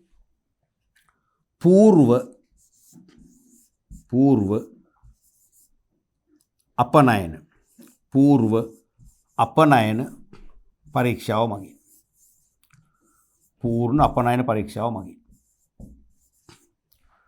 ඇතැම් කෘෂිකාර්මික ද්‍රව්‍ය අපනයනය කිරීමට පෙර නියදි පරීක්ෂා කරලා ඒවා සෞඛ්‍ය ආරක්ෂිත මට්ටමින් උසස් තත්වයෙන් අපනයනයට උචිත මට්ටමින් සකස් කර ඇති බවට ප්‍රමිති ආයතන සාතික කිරීමක් කරනවා. අනිත් එක තමයි ආනයන පරීක්ෂාව මගින්. ඒ කියන්නේ පුද්ගලයන්ගේ ජන ජීවිතයට සෞඛ්‍යයට බලපෑමක් විය හැකි ආකාරයෙන් ආනයනය කරන විශේෂයෙන්ම විදුලි උපකරණ වර්ග. විදුලි උපකරණ වර්ග, කෝඩියල් වර්ග, ඒ වගේම ටින් කිරි නැත්නම් උකු කිරි වැනි භාණ්ඩවල නියදි පරීක්ෂා කරලා ඒවා ලංකාවේ ජන ජීවිතයට හානියක් නොවන මට්ටමේ තත්ත්වෙන් උසස් භාණ්ඩයක් නම් සාතික කිරීමක් කරනවා. එතකොට තමයි රේගුවෙන් නිදහස් කරන්නේ වෙළඳපොළට. ඒක තමයි අපි කලින් කතා කරා විස්තරාත්මකව ආනයන පරීක්ෂාව. තව එකක් තමයි විදාතා සහතිකකරණය මගින්. සහතිකකරණය මගින්. විදාතා සහතිකකරණය මගින්. ඒ කියන්නේ සුළු හා මධ්‍ය පරිමාණ ව්‍යාපාරවල නිෂ්පාදිත අමුද්‍රව්‍යයේ සිට නිමි භාණ්ඩයක් දක්වාම යහපත් නිෂ්පාදන පරිචයන් සහ ක්‍රමවේදයන් අනුව සකස් කරපු උසස් තත්ත්වයේ භාණ්ඩයක් බව සහතික කිරීම පිළිපෙළ. මේකට සමගාමීකක් තියෙන මතකද GMP සහතිකකරණය. ඒකත් එහෙමමයි. වෙනස සුළු හා මධ්‍ය පරිමාණ ව්‍යාපාරිකයන්ගේ ආහාර නිෂ්පාදිත අමුද්‍රව්‍යයේ සිට නිමි ද්‍රව්‍ය දක්වා යහපත් නිෂ්පාදන පරිචයන් ඔස්සේ නිෂ්පාදනය කළ උසස් ගණයේ භාණ්ඩයක් බව සහතික කිරීම. ඒ වගේ අපි ආකාර කීපයක් අතරින් හතරයි අවශ්‍ය වෙන්නේ. හතරට ලකුණු භාගයේ බැගින් ලකුණු දෙකක් ලැබෙනවා. ඊළඟ ප්‍රශ්නය 2015 විභාග ප්‍රශ්නය. ශ්‍රී ලංකා මහ බැංකුව විසින් ආර්ථිකයේ මුදල් සැපයුම් පාලනය කරන ආකාර හතරක් ලියන්න. ශ්‍රී ලංකා මහ බැංකුව රටේ මුදල් සැපයුම පාලනය කරන ආකාර පහක් කතා කරා. ඒ කොහොමද? මූල්‍ය ප්‍රතිපත්ති උපකරණ. හෙවත් මූල්‍ය ප්‍රතිපත්ති උපාය මාර්ග උපකරණ කියන උපාය මාර්ග ක්‍රියාමාර්ග. උපාය මාර්ග පහක් භාවිතා කරලා මුදල් සැපයුම් පාලනය කරනවා. එක්ක අඩු කරනවා, එක්ක වැඩි කරනවා අවශ්‍යතාවය මත. එකක් මොකද්ද? බැංකු පොලි අනුපාතය. බැංකු පොලි අනුපාතය මගින්. ඒක ඇති. ඒකට විස්තරාත්මක ලියන්නේ නැහැ. ඉතාලම කෙටියෙන් ලියන්න. පොයින්ට් ෆෝම් එක තමයි අනුගමනය කරන්නේ. තව එකක් තමයි විවට වෙළඳපොළ. නැත්නම් විවෘත වෙළඳපොළ කටයුතු. විවට වෙළඳපොළ. වෙළඳපොළ කටයුතු මගින්.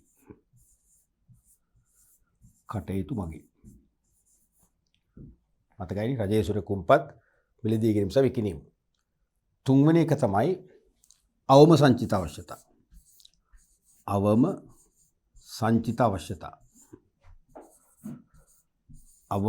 අවශ්‍යතා පැනවීමෙන්. මතකයි අවම සංචිත අවශ්‍යතා කිව්වේ අර වාණිජ බැංකුවල දිනපතා තියෙන සල්ලි තැන්පතු වලින් මහ බැංකුව නියම කරන අවම ප්‍රතිශතය මුදලින්ම මහ බැංකුවේ තියෙන වාණිජ බැංකුවල ගිණුම් වල තැන්පත් කරන්න ඕනේ. ඒක අඩු වැඩි කිරීම මගින් මුදල් සැපයුම පාලනය කරන්න පුළුවන්. ඒ සංචිත අනුපාතය වැඩි කරාම මුදල් සැපයුම අඩු වෙනවා. ඇයි? මහ බැංකුවට සල්ලි යනවනේ. අඩු කළොත් මහ බැංකුවේ සල්ලි ගන්න පුළුවන්. අරගෙන ණය දෙන්න පුළුවන්. තේරෙනවනේ? අනිත් එක තමයි ණය සීමා. ණය සීමා පැනවීම මගින්. ණය සීමා පැනවීම මගින්. කියන්නේ මහ බැංකුව බැංකු ක්‍රමයෙන් මුදාහරින් ණය සම්බන්ධ සීමා පනවනවා. අත්‍යවශ්‍ය අංශ වලට ණය වැඩිපුර යන්න, අනවශ්‍ය අංශ වලට ණය අඩුවෙන් ගලා යන්න. ඒ මගිනුත් මුදල් සැපයුම පාලනය කරන්න පුළුවන්. අපි ඊළඟ ප්‍රශ්නේ බලමු. 2015 විභාග ප්‍රශ්නය. විසිතුරුමල් වගා කිරීමේ ව්‍යාපාරයක් සඳහා ඔබට රජයෙන් ලබාගත හැකි සේවා දෙකක් හා ඒවා ලබාගත හැකි ආයතන දෙකක නම් පහත වගුවේ ලියන්න. එතකොට මේකට මේ පැත්තේ දෙකක් ලියුවම ලකුණු භාගය බැගින් එකක් ලැබෙනවා. ඒ වගේම ආයතන දෙකක් ලියුවම භාගය බැගින් ලකුණු එකයි, මුළු ලකුණු දෙකක් ලැබෙනවා. මේ කුඩා පරිමාණ ව්‍යාපාරයක්නේ. විසිතුරුමල් වගා කිරීමේ ව්‍යාපාරයක් සඳහා රජයෙන් ගන්න පුළුවන් සේවා. එකක් තමයි උපදේශන සේවා. උපදේශන සේවා ලබා ගන්න පුළුවන්. ඒ කියන්නේ මේ ව්‍යාපාරය ආරම්භ කරන්නේ කොහොමද? අවශ්‍ය ණය පහසුකම් ලබා ගන්නේ කොහොමද? මොන බැංකුවලින් ගත්තොත් වාසිදායක? වෙළඳපොළ අධ්‍යයනය කරන්නේ කොහොමද? ගනුදෙනු කරුවන් සමග සබඳතා ගොඩනගන්නේ කොහොමද? සේවකයන් හසුරුවන්නේ, සේවකයන් පාලනය කරන්නේ කොහොමද? ආදී වශයෙන් නිවැරදි උපදේශන සේවා ලබා ගන්න පුළුවන්. මේ සඳහා ආයතන කීපයක්ම ක්‍රියාත්මක වෙනවා. එකක් තමයි කාර්මික සංවර්ධන මණ්ඩලය. IDB කියලා කියන්නේ ඉන්ඩස්ට්‍රියල් ඩෙවලොප්මන්ට් බෝඩ්. කාර්මික සංවර්ධන මණ්ඩලය. කාර්මික සංවර්ධන මණ්ඩලය. තව එකක් ගන්න පුළුවන් අපනයන සංවර්ධන මණ්ඩලය. ඒකෙනුත් මේ වගේම උපදේශන සේවා ලැබෙනවා. තව එකක් තාක්ෂණික සේවා. තාක්ෂණික සේවා. තාක්ෂණික සේවා. මේ තාක්ෂණික සේවා කියන්නේ මේ නිමෙවුම් වල ගුණත්වය විසිතුරු මල් වල ක්වොලිටි එක ගුණත්වය වැඩි කර ගැනීමට ලබා දෙන උපදේශක සේවා. ඒවට භාවිතා කරන සුදුසු යන්ත්‍රෝපකරණ, සුදුසු පොහොර වර්ග, නැත්නම් අපි යෙදවුම්, නිවැරදි ශිල්ප ක්‍රම භාවිතා කිරීමෙන් ගුණත්වය වැඩි කර ගන්න පුළුවන්. එවැනි තාක්ෂණික සේවා සපයන ආයතන කිව්වොත් මේකත් ගන්න පුළුවන්. IDB එක ගන්න පුළුවන්. මම කෙටියෙන් ලියන්නම්කෝ IDB කාර්මික සංවර්ධන මණ්ඩලයේ අනිත් එක තමයි BMICH එක ඉස්සරහා තියෙන කාර්මික තාක්ෂණික ආයතනය. මේ සඳහාම තාක්ෂණික සේවාවම තමයි සපයන්නේ. ITI Industrial Technological Institute කාර්මික තාක්ෂණික ආයතනය. කාර්මික තාක්ෂණික ආයතනය. ඒකත් ගන්න පුළුවන්. තවත් තුනක් එකක් වැඩිපුර ලියමු. ඒ තමයි අලෙවි කරන සේවා. අලෙවි කරන සේවා. ඒ කියන්නේ මේ භාණ්ඩ විකුණා ගන්න අනුගමනය කළ යුතු ක්‍රමවේදයන්. ප්‍රචාරණ කටයුතු කරන්නේ කොහොමද? ඒ කියන්නේ ආකර්ෂණීය මිල තීරණය කරන්නේ කොහොමද? වට්ටම් ලබා දෙන්නේ කොහොමද?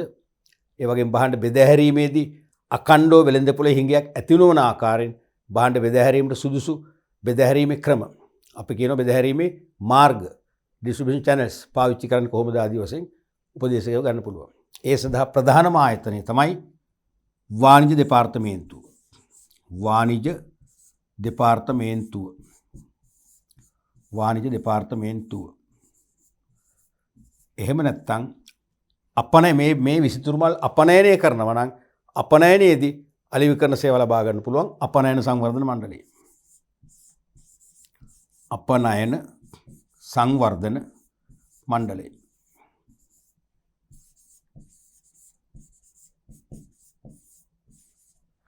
වගේ තව පුළුවන් කළමනාකරණ උපදේශන සේවා නැත්නම් කළමනාකරණ සංවර්ධන පහසුකම් කියලා අපි කියනවා.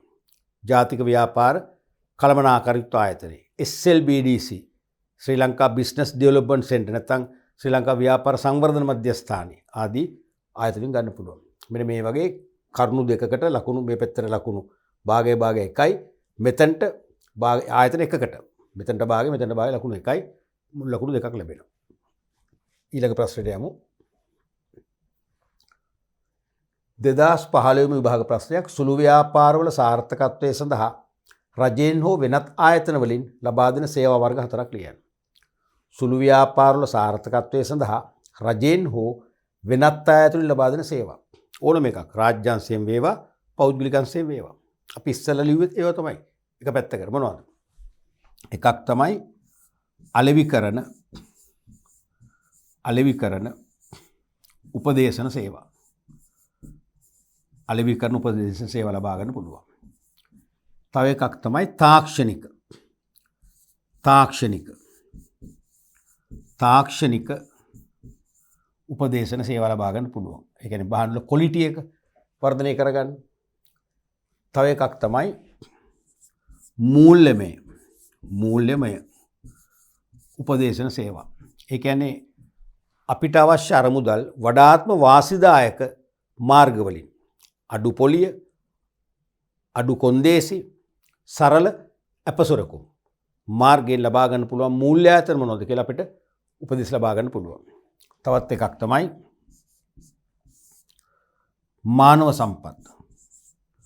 මානව සම්පත් උපදේශන සේවා. අපිට යෝග්‍ය මානව සම්පත් ප්‍රමාණයක් කොහොමද ගලපා ගන්නේ? ඒ මානව සම්පත අභිප්‍රේරණය කරන්නේ කොහොමද? ඒ මානව සම්පත ව්‍යාපාරයට පක්ෂපාතී වූ හිතකාමී වූ පිරිසක් බවට පත් කරගන්න මොන වගේ ක්‍රියාමාර්ග දියත් කළ යුතුද කියලා තීරණය කරන්න පුළුවන්. උපදෙස් ලබා ගන්න පුළුවන් වගේ සේවා කීපයක් ගන්න පුළුවන්. මේකේ කරුණකට ලකුණු භාගය බැගින් ලකුණු දෙකක් ලබා ගන්න පුළුවන්. ඊළඟට පාරිභෝගික අයිතිවාසිකම් 4ක්. අපි මේක කීප අවස්ථාවකදී අපිට ටච් වුණා මතකයිනේ. කෙනඩිගේ අයිතිවාසිකම් 4 හරි පාරිභෝගික ජාත්‍යන්තරයේ හඳුන්වා දීපු 4 හරි ඒ යටින් මිශ්‍ර කරලා හරි කමක් නැහැ ලියන්න පුළුවන්. මොනවද? තොරතුරු දැන ගැනීමේ අයිතිය. තොරතුරු දැන ගැනීමේ අයිතිය. දැන ගැනීම. අනිත් එක තෝරා ගැනීම. තෝරා ගැනීම. අනිත් එක පාරිභෝගික අධ්‍යාපනය. පාරිභෝගික අධ්‍යාපනය. අපි හැමෝම පාරිභෝගිකෝනේ. අපි ඕනම කෙනෙකුට අපට අවශ්‍ය වෙළඳපොළ පිළිබඳ දැනුම, පාරිභෝගික අයිතිවාසිකම් දැනුම, පාරිභෝගික ආරක්ෂණ නීති රීති පිළිබඳ දැනුම ලබා ගන්න ඕනෑම විදියකින් අවස්ථාව ලැබෙනවා. කාටවත් උඩ බාධා කරන්න බෑ. තව එකක් ලියන්න පුළුවන් මූලික අවශ්‍යතා සපුරා ගැනීම. අපේ මූලික අවශ්‍යතා සපුරා ගැනීම. මූලික අවශ්‍යතා සපුරා ගැනීම. ඔයගේ අයිතිවාසිකම් 8න් ඕනම 4ක් ලියන්න පුළුවන්. ලකුණු භාගයේ බැගින් ලකුණු 2ක් ලැබෙනවා. ඊළඟ ප්‍රශ්නය 2011 විභාග ප්‍රශ්නය 42 වෙනි ප්‍රශ්නය වශයෙන් යොමු වුණේ රජයේ අයවැය ලේඛනයක සඳහන් වන රාජ්‍ය වියදම් ප්‍රධාන කොටස් දෙකකට බෙදා ඇත. එම කොටස් දෙක කවරේද? විස්තර අවශ්‍ය නැහැ නම් කරාම ඇති. මොකද මේක කෙටි නිශ්චිතනේ. මූලික දෙක මොනවද? එකක් වර්තන වියදම්, එකක් ප්‍රාග්ධන වියදම්. රාජ්‍ය සේවා පවත්වාගෙන යාමට වසරක් තුල නැවත නැවතත් කළ යුතු වියදම්. රාජ්‍ය සේවක වැටු, පොලී වියදම්, වර්තන. රටක ජාතික නිෂ්පාදනයේ මූර්ත වශයෙන් ඉහළ දමන්න හේතු වන ව්‍යාපෘති වලට මූර්තවත්කම් අත්පත් කරගන්න දරන වියදම් තමයි ප්‍රාග්ධන වියදම් කියන්නේ. නේ? එක වර්තන වියදම්, දෙක ප්‍රාග්ධන වියදම්. තේරුණානේ? ඊළඟ ප්‍රශ්නේ බලමු. පාරිභෝගික කටයුතු පිළිබඳ අධිකාරී පනතට අනුව වෙළෙන්දකු විසින් නොකළ යුතු එනම් දඬුවම් ලැබිය හැකි ප්‍රධාන ක්‍රියාමාර්ග කවරේද? ඔන්න වැදගත් ප්‍රශ්නයක්. මීට පෙර කීප අවස්ථාවකදී විභාගයට මේක යොමු වුණා. මෑත කාලේ තමයි මේක විභාගයෙන් ප්‍රශ්න නොකළේ. මේ පනතෙන් වෙළඳුන්ට තහනම් කරපු දේවල් තියෙනවා. නොකළ යුතු දේවල්. කළොත් ඒවා විසමාචාර වශයෙන් සලකනවා, දඬුවම් ලැබෙනවා. අපි පැමිණිලි කළොත් ඒක අධිකාරිය වැටලීම් කරලා හඳුනගත්තොත් අනිවාර්යයෙන්ම නෛතික දඬුවම් ලැබෙනවා. මොකද්ද? භාණ්ඩ සැඟවීම තහනම්. තමන්ගේ වෙළෙන්සැලේ විකිණීමේ තියෙන භාණ්ඩ සඟවන්න බෑ. තේරෙනවනේ? එක ලියමු භාණ්ඩ සැඟවීම.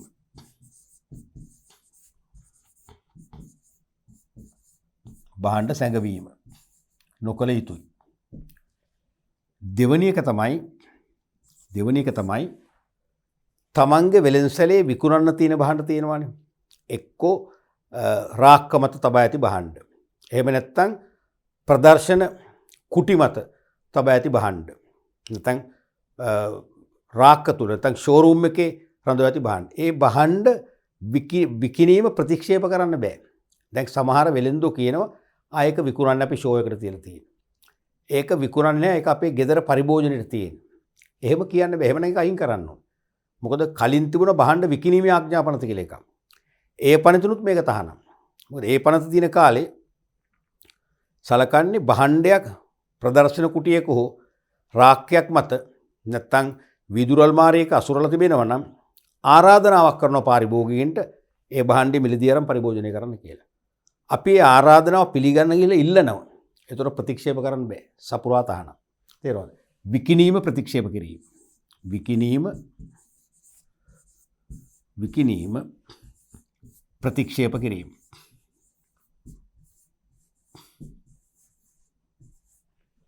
ඊළඟට තව තියෙනවා සමහර ඔය භාණ්ඩ හිඟවන කාල තියෙනවනේ. රාජ්‍ය අයවැය ලේඛනයක් ලං වෙනකොට අයවැය ලේඛනෙන් මිල ඉහළයි කියලා හැඟෙන භාණ්ඩ තියෙනවනේ. ඒ භාණ්ඩ ටිකක් කන්ට්‍රෝල් කරගන්න සැපෙවුම්. කන්ට්‍රෝල් කරලා කියන භාණ්ඩ ටිකයි තියෙන ප්‍රතාම ලැබුන්නේ නැහැ. නියෝජිතව බෙදහැරියේ නැහැ. ඒ භාණ්ඩ එකක් ගන්න නම් අසවල් භාණ්ඩ එකක් ගන්න ඕනේ. සිගරට් එකක් ගන්න නම් තේ එකක් බොන්න ඕනේ. කොන්දේසි මත අලෙවි සපුරා තහනම්. කොන්දේසි දාන්න බෑ. තේරෙනවද?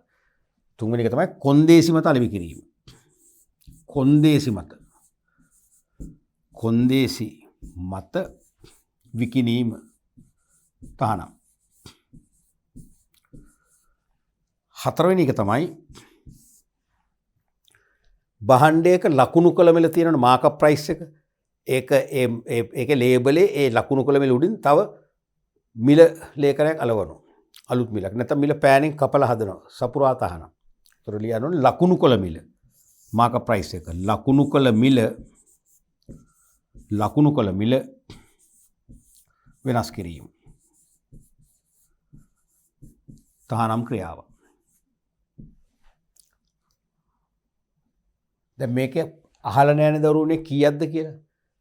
ලැබෙන්නේ ප්‍රධාන ක්‍රියාව. මගේ නිර්දේශය 4ක්ම ලියන්න. මොකද මේකේ මූලික කාරණා 8ක් විතර පනත දක්වලා තියෙනවා. ඒ නිසා අනිවාර්යයෙන්ම 4ක්ම ලියන්න. ලකුණු භාගයෙන් ලකුණු 2ක් දෙයි.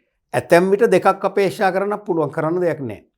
මොකද 2ක් අපේක්ෂා කරනවා කියලා 2ක් ලියලා 4ක් බලාපොරොත්තු වුණොත් ලකුණු භාගය නිසා 4ම ලියන්න. මොකද විස්තර නැහැනේ කෙටි නිශ්චිත පිළිතුරුනේ. තේරෙනවද? තව ඕනලයින් ස්ටෑන්ඩ් තව එකක් ලිව්වොත් තමන්ගේ වෙළඳ පොලේ විකිණීමට අවශ්‍ය භාණ්ඩ ප්‍රමාණය සහ තමන්ගේ පෞද්ගලික පරිභෝජනයට අවශ්‍ය භාණ්ඩ ප්‍රමාණය අභිබවා ඉක්මවා තොග රැස් කරන්න බෑ. මොකද එක් වෙළඳසැලක අනවශ්‍ය පරිදි අතිරික්ත භාණ්ඩ තොගයක් රැස් කරනවා කියන්නේ තවත් ප්‍රදේශයක වෙළඳසැලක භාණ්ඩ හිඟ වෙන්න පුළුවන්. ඒ ප්‍රදේශයේ පාරිභෝගිකයන්ට පරිභෝජන අයිතිය අහිමි වෙන්න පුළුවන්. ඒ නිසා අතිරික්ත තොග රැස් කරන්න බෑ. ඒතකොට ඊළඟ එක තමයි අතිරික්ත තොග රැස් කිරීම.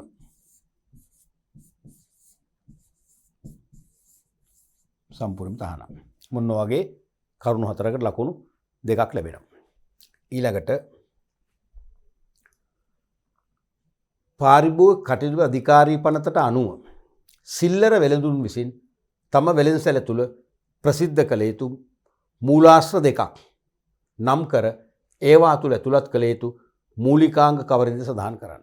සෑම සිල්ලර වෙළෙන්දෙක්ම පාරිභෝගික කටයුතු පිළිබඳ අධිකාරී පනතට අනුව ප්‍රධාන මූලාශ්‍ර සෝසස් 2ක් ප්‍රදර්ශනය කරන්න ඕනේ. ප්‍රදර්ශනය කරන්න ඕනේ. එහෙනම් අපි ඒ මූලාශ්‍ර 2 මොනවද? ඒ මූලාශ්‍ර 2 තුළ අන්තර්ගත වෙන මොනවද කියලා පැහැදිලිව ලියන්නට ඕනේ. එකක් තමයි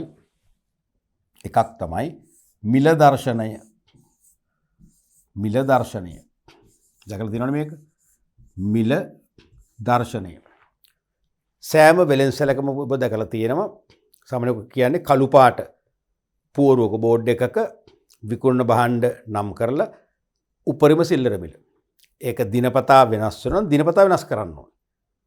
දැන් මම දිනපතා සහල් මිලදී අරගෙන විකුණන කෙනෙක් නම් අද මම සහල් අරගෙන විකුණන රුපියල් 110ට නම් 110යි.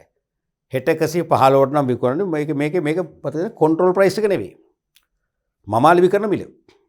තේරෙනවද? දැන් සමහර වෙළෙන්සැල ඔබ දැකලා තියෙනවා මේ දර්ශනයේ මිල වෙනස් කරන්නේ නැහැ.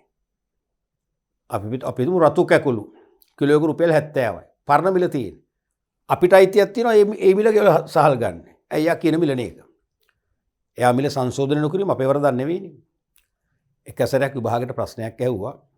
සිල්ලර වෙළෙන්සැල ඉදිරිපිට ප්‍රදර්ශනය කරන මිල දර්ශනය තුලින් විද්‍යාමාන වන්නේ නැත්නම් පිළිබිඹු වන්නේ කලින් කලට පාරිභෝගික ආරක්ෂාව වෙනුවෙන් රජය විසින් ප්‍රකාශයට පත් කරන පාලන මිල ගණන්ද පැහැදිලි කරන්න. තේරෙනවද? ඒ මිල දර්ශනයේ තියෙන කන්ට්‍රෝල් ප්‍රයිසස්ද. ඒ කියන්නේ කලින් කලට රජයේ ගැසට් නිවේදනයක් මගින් ප්‍රසිද්ධ කරනවා අසවල් භාණ්ඩය අසවල් දින සිට විකිණිය හැකි උපරිම මිල මෙච්චරයි. ඒ මිලට අඩුවෙන් විකුණන්න පුළුවන්, වැඩියෙන් බෑ. වැඩියෙන් වික්කොත් දරුවෝ ලැබෙනවා. ඉතින් ඇහුවේ ඒ මිල ගණන්ද? උත්තරේ නැත. නැහැ. නොවේ. මොකද හේතුව කන්ට්‍රෝල් ප්‍රයිස් එක ගැසට් මගින් ප්‍රසිද්ධ කරනවානේ. මම ඔබට කලින් පාඩම් මේකකවලදී කිව්වා පබ්ලික් ඩොකියුමන්ට්ස් කියන්නේ ප්‍රසිද්ධ ලියකියවිලි කියලා જાතියක් තියෙනවා. ඒ කියන්නේ ප්‍රසිද්ධ පුවත්පත් ගැසට් පත්‍රය දෙකම අධිකරණයේ පූර්ව උපකල්පනයක් තියෙනවා රටේ සීළු පුරවැසියන් කියවා තේරුම් ගන්නා බවට. කියවන්නේ නැහැ, ඒක වෙනම කතාවක්. අධිකරණය සලකන්නේ කියවා තේරුම් ගන්න විදියට. ඒ නිසා ගැසට් පත්‍රයේ ගැසට් නිවේදනයක් මගින් කොන්ට්‍රෝල් ප්‍රයිස් එකක් දැම්මම පොල් වලට දැම්ම පහුගිය කාලේ රුපියල් 75 කියලා මතකද? එතකොට ඒක මිනිස්සු ගැසට් පත්‍රයේ කියවන්න ඕනේ නැහැ. අධිකරණයේ විශ්වාස කරනවා හැමදේම දන්නවා කියලා. ඒ නිසා ඒක මිලදර්ශනේ දාන්න ඕනේ නැහැ. මිලදර්ශනේ දාන්නේ වෙලෙන්ද විසින් විකුණන මිල ගණන්. තේරෙනවද? ඒක ලියන්න මේකේ දාන්නේ අලෙවිකරණ භාණ්ඩවල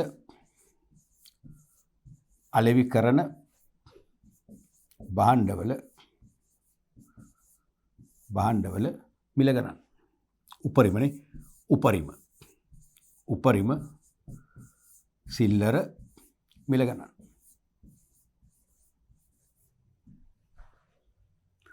දෙවනි මූලාශ්‍රය මොකක්ද? සෑම සිල්ලර වෙළඳසැලකම ප්‍රදර්ශනය කළ යුතු තිබිය යුතුයි.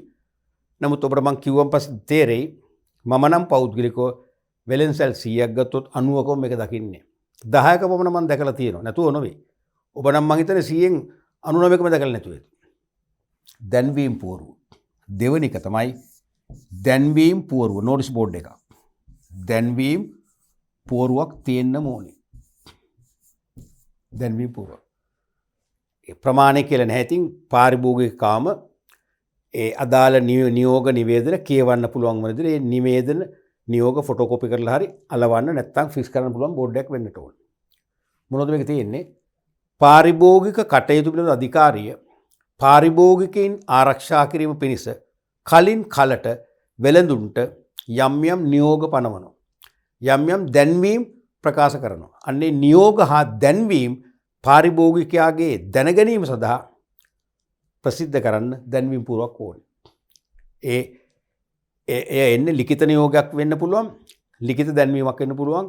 ඒ ලිඛිත නියෝගය දැන්වීම එක්ක ඔරිජිනල් එකම නැත්නම් ෆොටෝකෝපි එකක් හරි මේ බෝඩ් එක අලවන්න ඕනේ. තේරුණාද? දැන් වයස අවුරුදු 21කට වැඩි අයට දුම්බැට ඇලවි කරන්න එපා කියලා නියෝගයක් දුන්නානේ.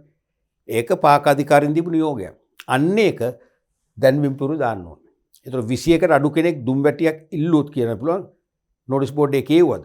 ඔයාලට මම සිගරට් දෙන්න අයිතියක් නැහැ. තරහ වෙන්න එපා මම අලවි කරන්නේ. අපි දැනුවත් කරන්න ඕනේ. තේරුණාද? ඒතර ලියන්න ඕනේ පාරිභෝගික අධිකාරියේ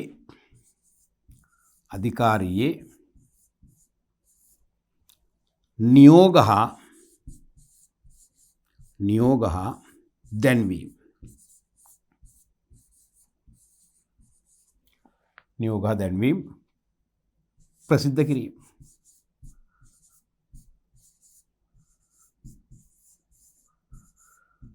ඔය ප්‍රශ්න මත දෙන විභාගයට තාම මගේ මතකයේ 100%ක්ම හරි එකවරක්වත් ඇහුවේ නැහැ. අහන්න පුළුවන් ආසන්න ප්‍රශ්නයක් ඇහුවොත් මේ දෙක මේ විදිහටම ලියන්න ඕනේ. ලකුණු එක බැගින් දෙකක් ලැබෙනවා ඇති. ඊළඟට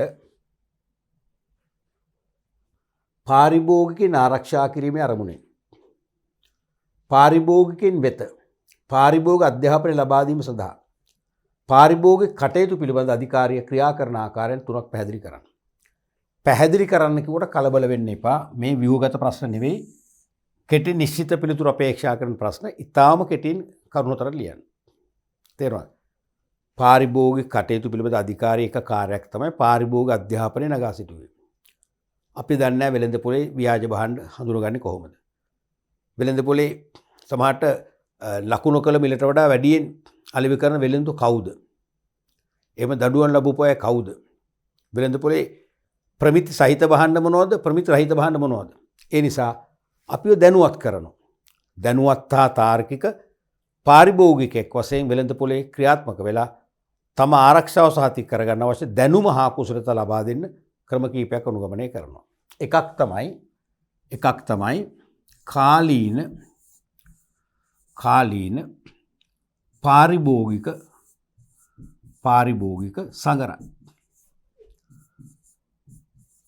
සංගරා මගින් කලින් කලට පාරිභෝගිකයන්ට වැදගත් තොරතුරු ඒගොල්ලෝ දැනුවත් කරන තොරතුරු ඇතුළත් කරලා සංගරා මුද්‍රණය කරලා නිකුත් කරනවා. මෙතෙක් නම් ඒක උනේ නොමිලේ. නමුත් මම කියන්නේ ඒක නොමිලේ නෙවෙයි.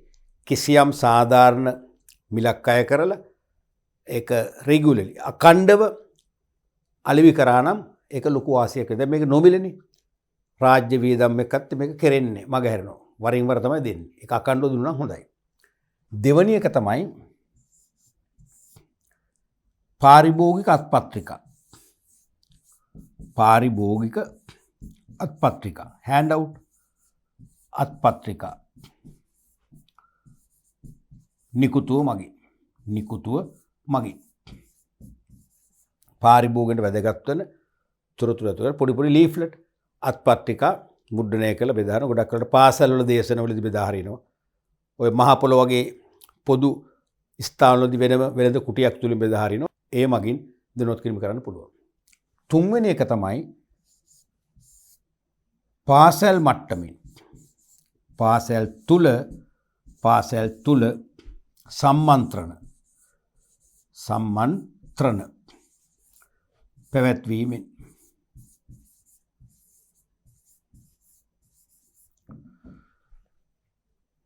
පාසලකට ඉල්ලන්න පුළුවන්. ඕගොල්ලන්ගේ වාණිජ්‍ය සංගමය හරහා වෙන්න පුළුවන්.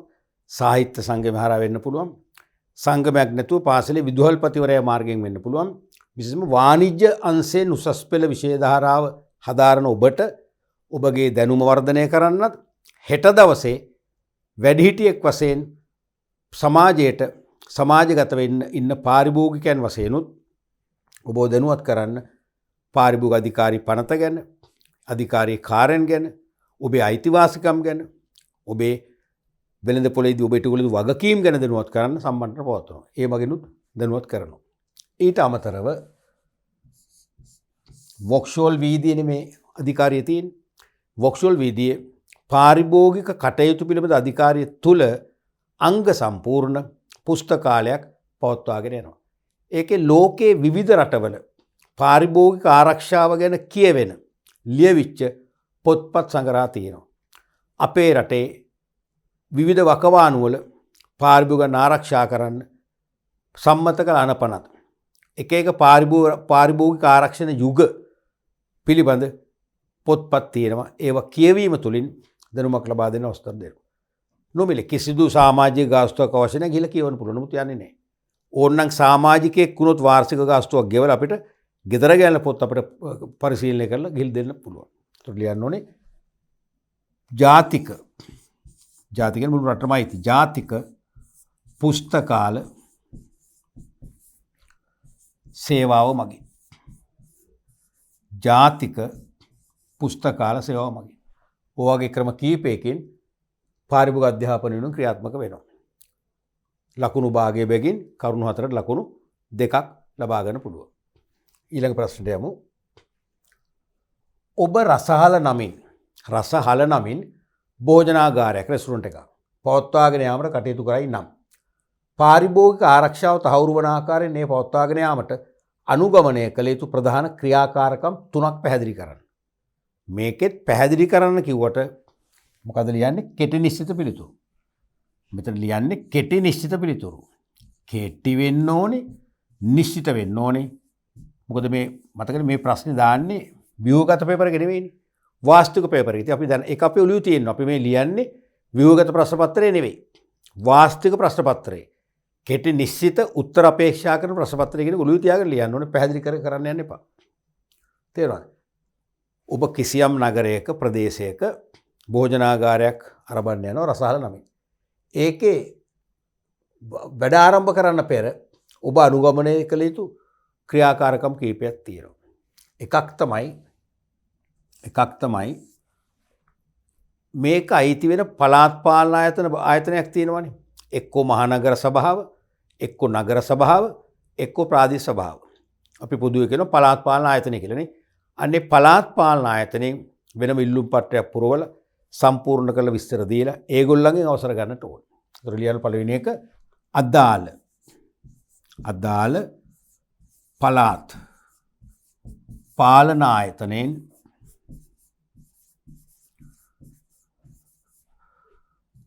අනුමැතිය ගැනීම එක ක්‍රියාමාර්ගයක්. ඊළඟට දැන් මේ ව්‍යාපාරය යන්නේ හිමිකරුවන්ගේ නම් වලින් නෙවෙයිනේ, සම්පූර්ණ නමින් නෙවෙයි. රසහල ව්‍යාජ නාමයක්, ආරූඪ නාමයක්.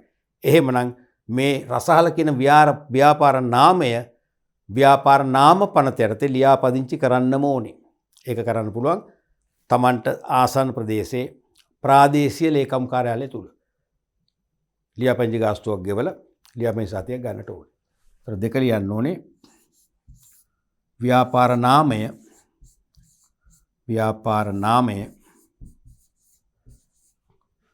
ව්‍යාපාර නාම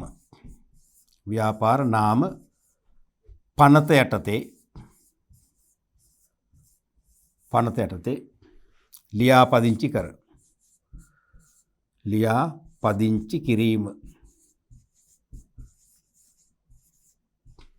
තුන්වෙනි එක තමයි දැන් මේ ව්‍යාපාරය අපි කරන්නේ ආහාර පාන සැපීමනේ. ආහාර පාන අලෙවි කිරීම. කෙලින්ම සෞඛ්‍යයට බලපානවා. එහෙමනම් සෞඛ්‍ය සේවා දෙපාර්තමේන්තුවට සම්බන්ධයක් තියෙනවා. ඇයි 1980 අංක 26 දරන ආහාර පනතට අනුව බලපැවැත්වෙන විධිවිධාන මේ ආයතනවල බලපානවා. ආහාර පනතේ තියෙනවා මනුෂ්‍ය ශරීරයට අහිතකර කිසිදු ආහාර වර්ගයක් නිපදවීම, විකිණීම, බෙදෑරීම හෝ ආනයනය කිරීම තහනම් බව. තේරුණාද? ඒ නිසා මනුෂ්‍ය පරිභෝජනයේ නුසුදුසු ආකාරයේ ආහාර අලෙවි නොකරන බවට සහ අනිකේ ආහාර පනතට අනුව අප විසින් ඉදිරියේදී පිළිපැදිය යුතු දේවල් නියම කරලා තියෙනවා. දිනපතා පිරිසිදු කරන්න ඕනේ. විස බීජ නාශක ද්‍රව්‍ය දාගෙන පිගන් කෝප්ප පිරිසිදු කරන්න ඕනේ. කොහොම අවශ්‍යතාව තියෙනවනේ. මෙන්න මේ අවශ්‍යතාව සම්බන්ධ දැනුවත් කරලා ඒ අවශ්‍යතාවට සරිලන පරිදි අපි මේ භෝජනාගාරයේ සූදානම් කර ඇති බවට අපි ලිඛිතව ඉල්ලීමක් කරාම සෞඛ්‍ය සේවා දෙපාර්තමේන්තුවෙන් අනුමැතියක් ලැබෙනවා. ලියන්න තුන්වෙනි එක සෞඛ්‍ය සේවා දෙපාර්තමේන්තුවේ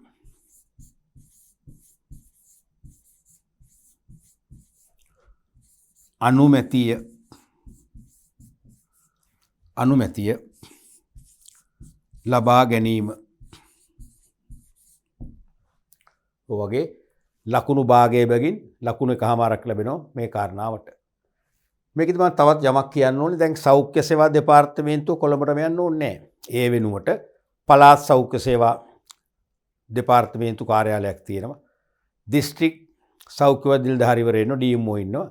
ඒ මගුත් පුළුවන් මේ අවසරය ලබා ගන්න. තේරුණානේ? ඊළඟ ප්‍රශ්නේ බලමු. යල්පැන ගිය බෙහෙත් අලෙවි කරන බටහිර බෙහෙත් අලෙවිසලකට ෆාමසියකට විරුද්ධව පැමිණිලි කළ හැකි බලාධිකාර සහ බලධරයන් පහත ශ්‍රේෂ්ඨ ඔස්සේ නම් කරන්න. දැන් ඔබේ ප්‍රදේශයේ තියෙන බටහිර බෙහෙත් අලෙවිසලක්. අපි ඉංග්‍රීසියෙන් කියන ෆාමසි එකක්. ඒකේ පරණ වෙච්ච බෙහෙත් විකුණනවා. ඒ සම්බන්ධයෙන් පැමිණිලි කරන්න පුළුවන් බලාධිකාර සහ බලධරයන්. මෙන්න ශ්‍රේෂ්ඨ හතරම තියලා තියෙනවා. මෙතෙක් මේ ශ්‍රේෂ්ඨ හතරම හරියටම අහලා නැකට. ඇහුවොත් ප්‍රථම වතාවට අහන්නේ. ඒත් ඔබට මුහුණ දෙන්න පුළුවන්. මගේ මේ විෂය ඉගැන්වීමේ තියෙන සුවිශේෂී ලක්ෂණ මම ඔබ තේරුම් ගන්න. ඔබ කොහෙන් ඇහුවත් විභාගෙට මොන අංශයෙන් ඇහුවත් ඔබ මං විභාගෙට සන්නද්ධ කරනවා. විෂය දැනුම තුලින් සන්නද්ධ කරනවා. තේරුණාද? ජාතික මට්ටම. දැන් ෆාමසිය තියෙන්නේ නුගේගොඩ කියන්නකෝ. නුගේගොඩ ප්‍රදේශයේ ෆාමසියක් නම් හරිද? ලංකාවේ ඕනෑම කෙනෙක් මේකෙන් බෙහෙත් ගත්තොත් ලංකාවේ ඕනම කෙනෙකුට මේ ජාතික මට්ටමේ බලාධිකාරයට සහ බලධරයට කම්ප්ලේන් කරන්න පුළුවන්. තේරුණාද? ඒතර මේකේ අපි මෙහෙම දාන්න පුළුවන් බලාධිකාර. මෙතන දාන්න පුළුවන් බලාධිකාර. ඒක දෙපැත්තට ලියන්න පුළුවන්. බලාධිකාර මෙතන බලධරය. මෙතන බලධරය. එතකොට ජාතික මට්ටමේ කිව්වම එතකොට නුගේගොඩ නම් තියෙන ෆාමසිය එකෙන් බෙහෙත් ගන්න වෙලෙ මේ තත්ත්වය හඳුනාගත්තොත් රත්නපුරේ වෙන්න පුළුවන්, මඩකලපු වෙන්න පුළුවන්, හම්බන්තොට වෙන්න පුළුවන්. එයාට කම්ප්ලේන් කරන්න පුළුවන් කොහටද? සෞඛ්‍ය සේවා දෙපාර්තමේන්තුවට. ජාතික මට්ටමින් බලාධිකාර ප්‍රධාන එක ඒකනේ සෞඛ්‍ය සේවා දෙපාර්තමේන්තුව. සෞඛ්‍ය සේවා දෙපාර්තමේන්තුව.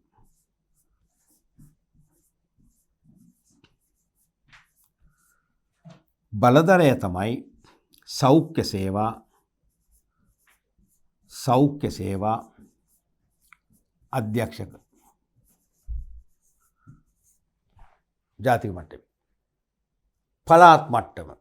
දැන් නුගේගොඩ නම් ෆාමසිය තියෙන්නේ නුගේගොඩ අයිති කොළඹ දිස්ත්‍රික්කයේනේ. කොළඹ ගම්පහ කළුතර දිස්ත්‍රික්කය කියන්නේ බස්නාහිර පළාතනේ. එහෙනම් පළාතකට එන්න මෙයාගේ නියෝජිතයෙක්. කවුද? පළාත් සෞඛ්‍ය සේවා අධ්‍යක්ෂක. එහෙනම් බලාධිකාරිය තමයි පළාත් සෞඛ්‍ය සේවා කාර්යාලය. පළාත් සෞඛ්‍ය සේවා කාර්යාලය. බලධරය තමයි පළාත් සෞඛ්‍ය සේවා අධ්‍යක්ෂක.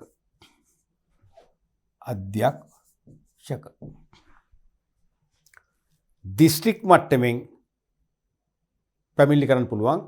නුගේගොඩ නම් ෆාමසීති නුගේගොඩ අයිති කොළඹ දිස්ත්‍රික්කයනේ. කොළඹ දිස්ත්‍රික්කයේ පුරා සෑම දිස්ත්‍රික් රෝහලකම ඉන්නවා දිස්ත්‍රික් වෛද්‍ය නිලධාරී තැන. දිස්ත්‍රික් මෙඩිකල් ඔෆිසර් ඩීඑම්ஓ මහත්තයා කියලා කියන්නේ ඩීඑම්ஓ නෝනා කියන්නේ. අන්නේ දිස්ත්‍රික් වෛද්‍ය නිලධාරීවරියගේ කාර්යාලයට ගිහිල්ලා එයාට කම්ප්ලේන්ට් කරන්න පුළුවන්. එහෙනම් දිස්ත්‍රික්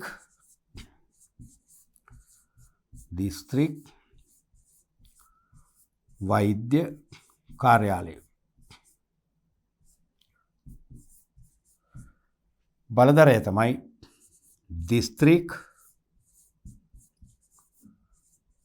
වෛද්‍ය නිලධාරී ඩීඑම්ఓ.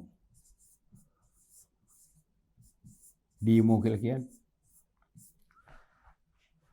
ඊළඟට ප්‍රාදේශීය මට්ටමේ අපිට සමීපම ප්‍රදේශෙත් පුළුවන් මෙච්චර දුර නොගිහිල්ලා කවුද? මහජන සෞඛ්‍ය පරීක්ෂක කාර්යාලයක් තියෙනවා. ඒ කියනවා මහජන සෞඛ්‍ය පරීක්ෂකවරයා. එයාට පුළුවන් පැමිණිල්ල ගෙනියන්න. එහෙනම් මහජන සෞඛ්‍ය පරීක්ෂක. මහජන සෞඛ්‍ය පරීක්ෂක කාර්යාලය. ඒක පුළුවන් අපි PHI මහත්තයා කියලා කියන්නේ පබ්ලික් හෙල්ත් ඉන්ස්පෙක්ටර්. මහජන සෞඛ්‍ය පරීක්ෂක. ඔන්න ඔය විදියට ජාතික පළාත් දිස්ත්‍රික් ප්‍රාදේශීය මට්ටමින් මෙන්න මේ බලාධිකාරවලට මේ බලධාරීන්ට කම්ප්ලේන්ට් කරන්න පුළුවන්. ඊළඟ ප්‍රශ්නේ බලමු. නීති විරෝධී මත්පැන් නිෂ්පාදනය හෝ අලෙවිය සම්බන්ධයෙන් ඔබට පැමිණිලි කළ හැකි පහත මට්ටම් ඔස්සේ නිලධාරීන් සහ බලාධිකාර නම් කරන්න. අර වගේමයි. නීති විරෝධී මත්පැන් නිෂ්පාදනය කිරීම සහ විකිණීම වෙනවනේ. ඒක ඇත්තටම වදයක්නේ. එහෙම වුණාම අපේ ජන ජීවිතයට ඒක හානියක්. පාරිභෝගිකයන් වශයෙන් සුවදායක පරිසරයක ජීවත් වීම අයිතිවාසිකම උල්ලංඝනය කරනවා. අපට අනිවාර්යයෙන්ම ක්‍රියාත්මක වෙන්න පුළුවන් අවස්ථා තියෙනවා. දැන් මම මීගමු ප්‍රදේශයේ දේශන පවත්වන කාලේ මගේ පන්තියේ අහිංසක ලදරියක් මට ඇවිල්ලා කිව්වා අඬ සර් අපේ ගෙදර පෞද්ගලික ප්‍රශ්නයක් තියෙනවා මට හරියට හිතට වද දෙන්න කියලා කෙටින් කිව්වා. මම කෙටින් කියන උගලන්න. එයාගේ තාත්තා හරිම අහිංසකයි. අපේ තාත්තා සර් හරිම අහිංසකයි. අපේ ගෙවල් වල ටිකක් එහා තියෙනවා කසිප්පු අලෙවි කරන තැනක්. ඒතර මිනිස්සු බීලා ගේස්සෙන් යන ගමන් තාත්තට බැන යනවා. කිසිම වරදක් කරලා නැහැ. තාත්තා කරබාගෙන ගෙට වෙලා ඉන්නවා. හැබැයි තාත්තා අහිංසකයි සර්. මට හිතෙනවා තාත්තගේ සීමාව ඉක්මව ගිහිල්ලා. කොයි වෙලාවක රණ්ඩුර පැටලිලා. මගේ තාත්තමර නැති වෙයි කියලා හරිය මැනෙනවා.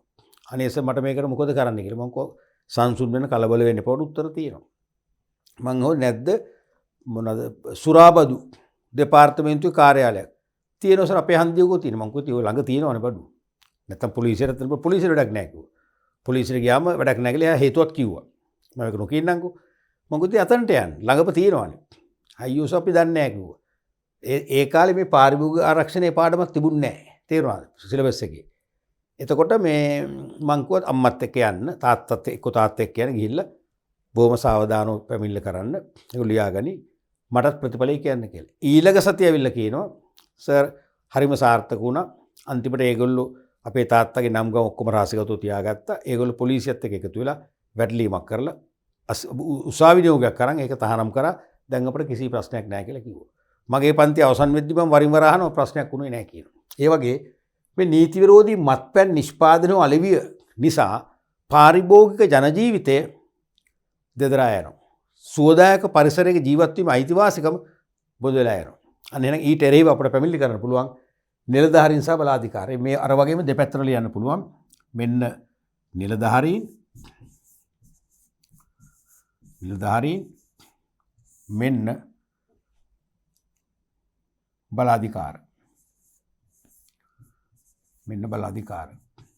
ප්‍රධානිය තමයි සුරාබදු දෙපාර්තමේන්තුවේ ප්‍රධානම ජාතික ආයතනය. සුරාබදු දෙපාර්තමේන්තුවේ ප්‍රධානිය සුරාබදු කොමසාරිස්. සුරාබදු කොමසාරිස්. සුරාබදු කොමසාරිස්. මොකද්ද බලාධිකාරය? සුරාබදු දෙපාර්තමේන්තුව ජාතික මට්ටමේ. ඒ කියන්නේ ලංකාවේ කොතනක හෝ මේ වැඩේ වෙනවා නම් ලංකාවේ ජීවත් වන ඕනම කෙනෙකුට මේ බලාධිකාරයට පැමිණිල්ල ගේන්න පුළුවන්. සුරාබදු දෙපාර්තමේන්තුව. සුරාබදු දෙපාර්තමේන්තුව.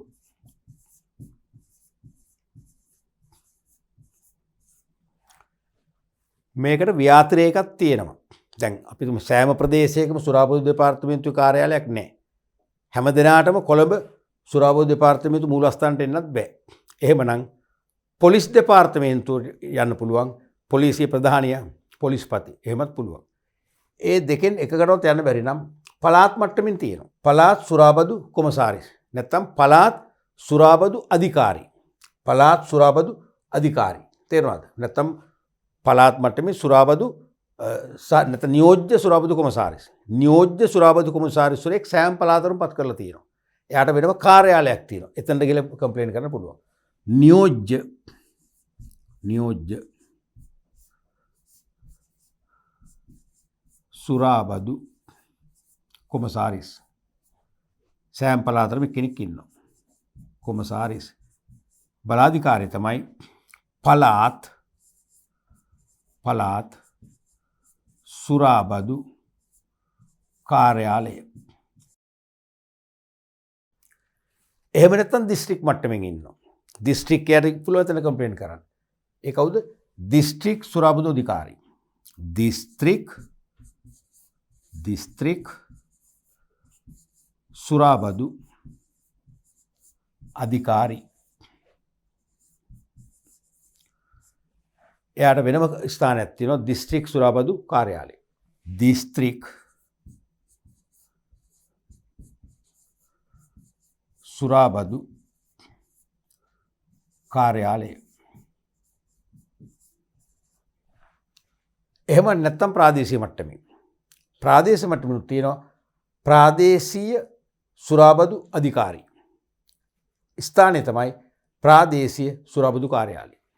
ප්‍රාදේශීය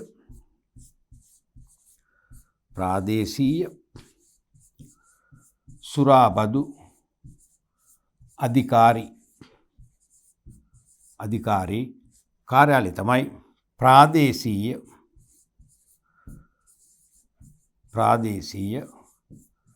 සුරාබදු කාර්යාලය. මං අර කිව්ව මීගමේ මගේ ඉගෙන ගත්ත අරුවට මන් දීපු එයාගේ ඒගොල්ලෝගේ මෙතනට. ඒගොල්ලෝ ප්‍රදේශයේ ප්‍රාදේශීය සුරාබදු කාර්යාලයට ගිහිල්ලා ඒක ප්‍රධානීය වෙන ප්‍රාදේශීය සුරාබදු අධිකාරී මුණ ගහලා තමයි කම්ප්ලේන්ට් එක දැම්මේ. ඔන්න වගේ පැමිණිලි කරන්න පුළුවන්. ඊළඟ ප්‍රශ්නේ බලමු. ලංකාව තුල ස්වේච්ඡා ප්‍රමිති ක්‍රියාත්මක වෙක ප්‍රධාන ක්‍රම නම් කරන්න. ඒ කියන්නේ අනිවාර්ය ප්‍රමිති නෙවෙයි. රජය ප්‍රමිති ආයතනයේ හෝ පාරිභෝගික කටයුතු පිළිබඳ අධිකාරිය ලවා අනිවාර්යයෙන්ම භාවිතා කරන්න කියලා නියම කරන ප්‍රමිති නෙවෙයි. නිෂ්පාදකයන්ගේ කැමැත්ත මත, අභිමතය මත ඒගොල්ලෝ විසින් ප්‍රමිති අනුගමනය කරන ක්‍රම. එකක් තමයි නිෂ්පාදකයා විසින්ම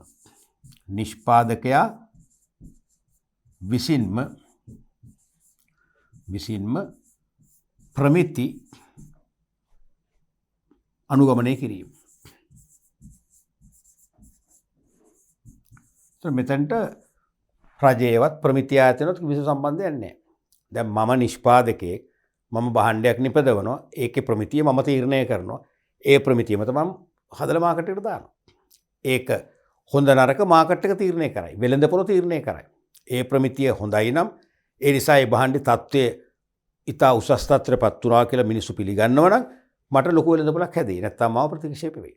ස්වේච්ඡාවෙන් අනුගමනය කිරීම. තේරුණාද? දෙවැනි එක තමයි ස්වේච්ඡා ප්‍රමිති. ස්වේච්ඡා ප්‍රමිති සඳහා ප්‍රමිති ආයතනය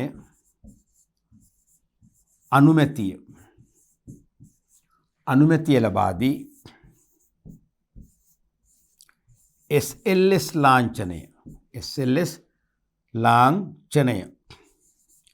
ලාංඡනය පිරිනැමීම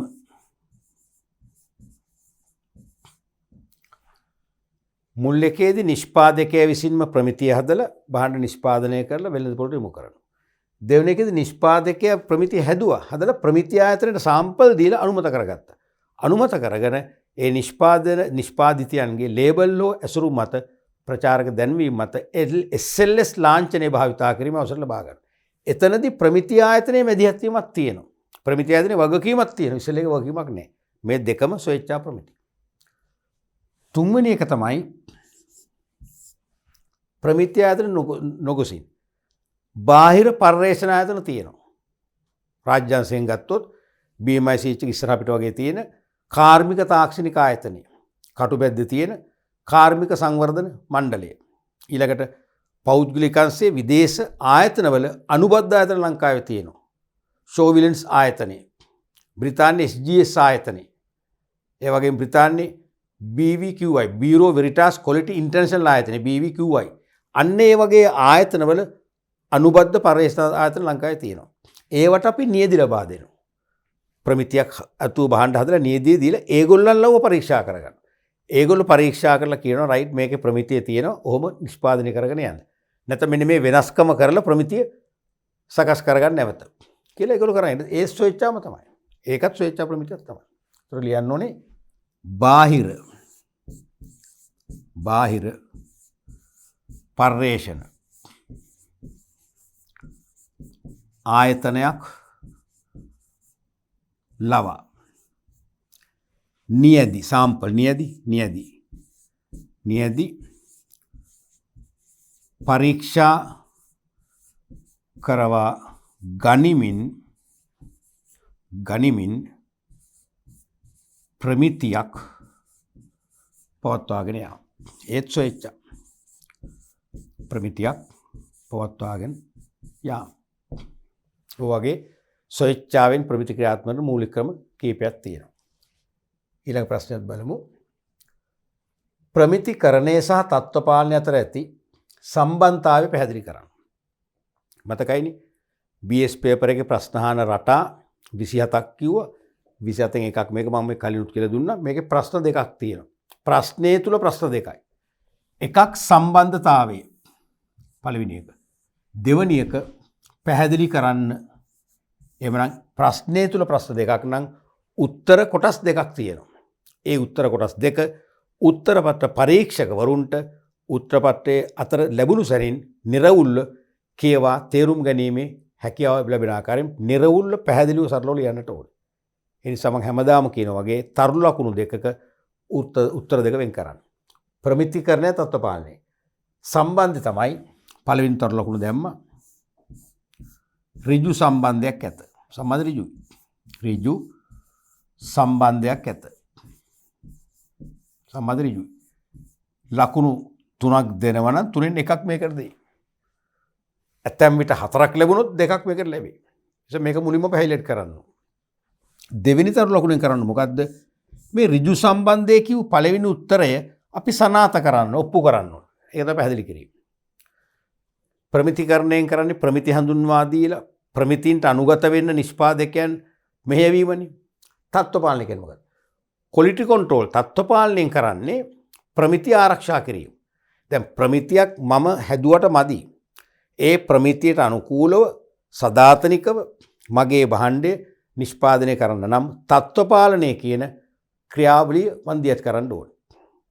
තත්ත්ව පාලනය කරන්නේ නිෂ්පාදන ක්‍රියාවලිය මුල සිට අගට විවිධ අවස්ථාවලදී පරීක්ෂා කිරීම කරනවා. සාම්පල් අරන් පරීක්ෂා කරලා බලනවා.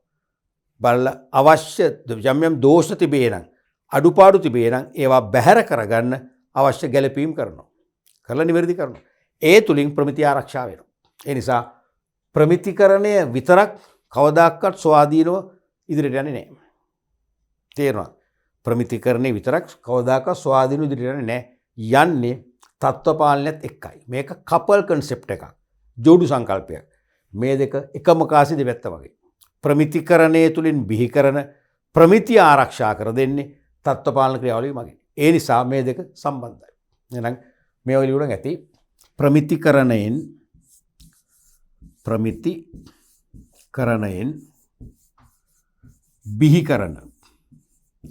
බිහි කරන ප්‍රමිතීන් කියලා බහුවචන දාමු. ප්‍රමිතීන් ආරක්ෂා කර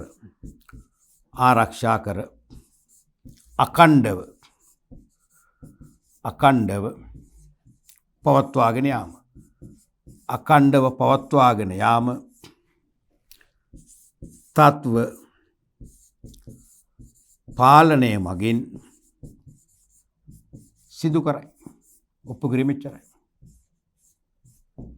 ඔය වගේ සම්බන්ධතාවය ඇහුවොතින් සම්බන්ධතාවයේ ඍජු කියලා ලියන වක්‍ර නම් අහන්නේ නැහැ ඍජු සම්බන්ධයක් කියලා. ඒක ඔප්පු කරන්න මේ වගේ ලියන්නට ඕනේ. හොඳයි. දැන් අපි තුන්වන පාඩම් මේකකට අදාළව පරිච්ඡේද කීපයක් යටතේ පහුගිය වර්ෂ 10ක විභාග ප්‍රශ්න, ව්‍යුහගත ප්‍රශ්න, පහුගිය වර්ෂ 10ක වාස්තවික විභාග ප්‍රශ්න, බහුවරණ, නිශ්චිත පිළිතුරු සපයන සහ නිශ්චිත වචනයක් හෝ වචන මගින් හිස්තන් පුරවන අභ්‍යාස ගණනාවක්ම කතා කරා. මම හිතන්නේ තුන්වන එකකේ හොඳටම ටෙම්පරාදු වෙන්නේ නැති. මේක දිගටම ඔබ ෆලෝ කරා නම් අනිවාර්යයෙන් තුන්වන එකකේ ඔබ මොන අස්සෙන් මුල්ලෙන් ප්‍රශ්න ඇහුවත්, සූක්ෂම ආකාරයෙන් ඇහුවත් ප්‍රශ්න, සාර්ව ආකාරයෙන් ඇහුවත් ඔබට ලියන්න ශක්ති ධෛර්ය ලැබුණා කියලා මම විශ්වාස කරනවා. අපි ඊළඟ පාඩම් ඒකකයේදී අපි අලුත් පාඩමකින් හමු වෙන්න බලාපොරොත්තු වෙනවා.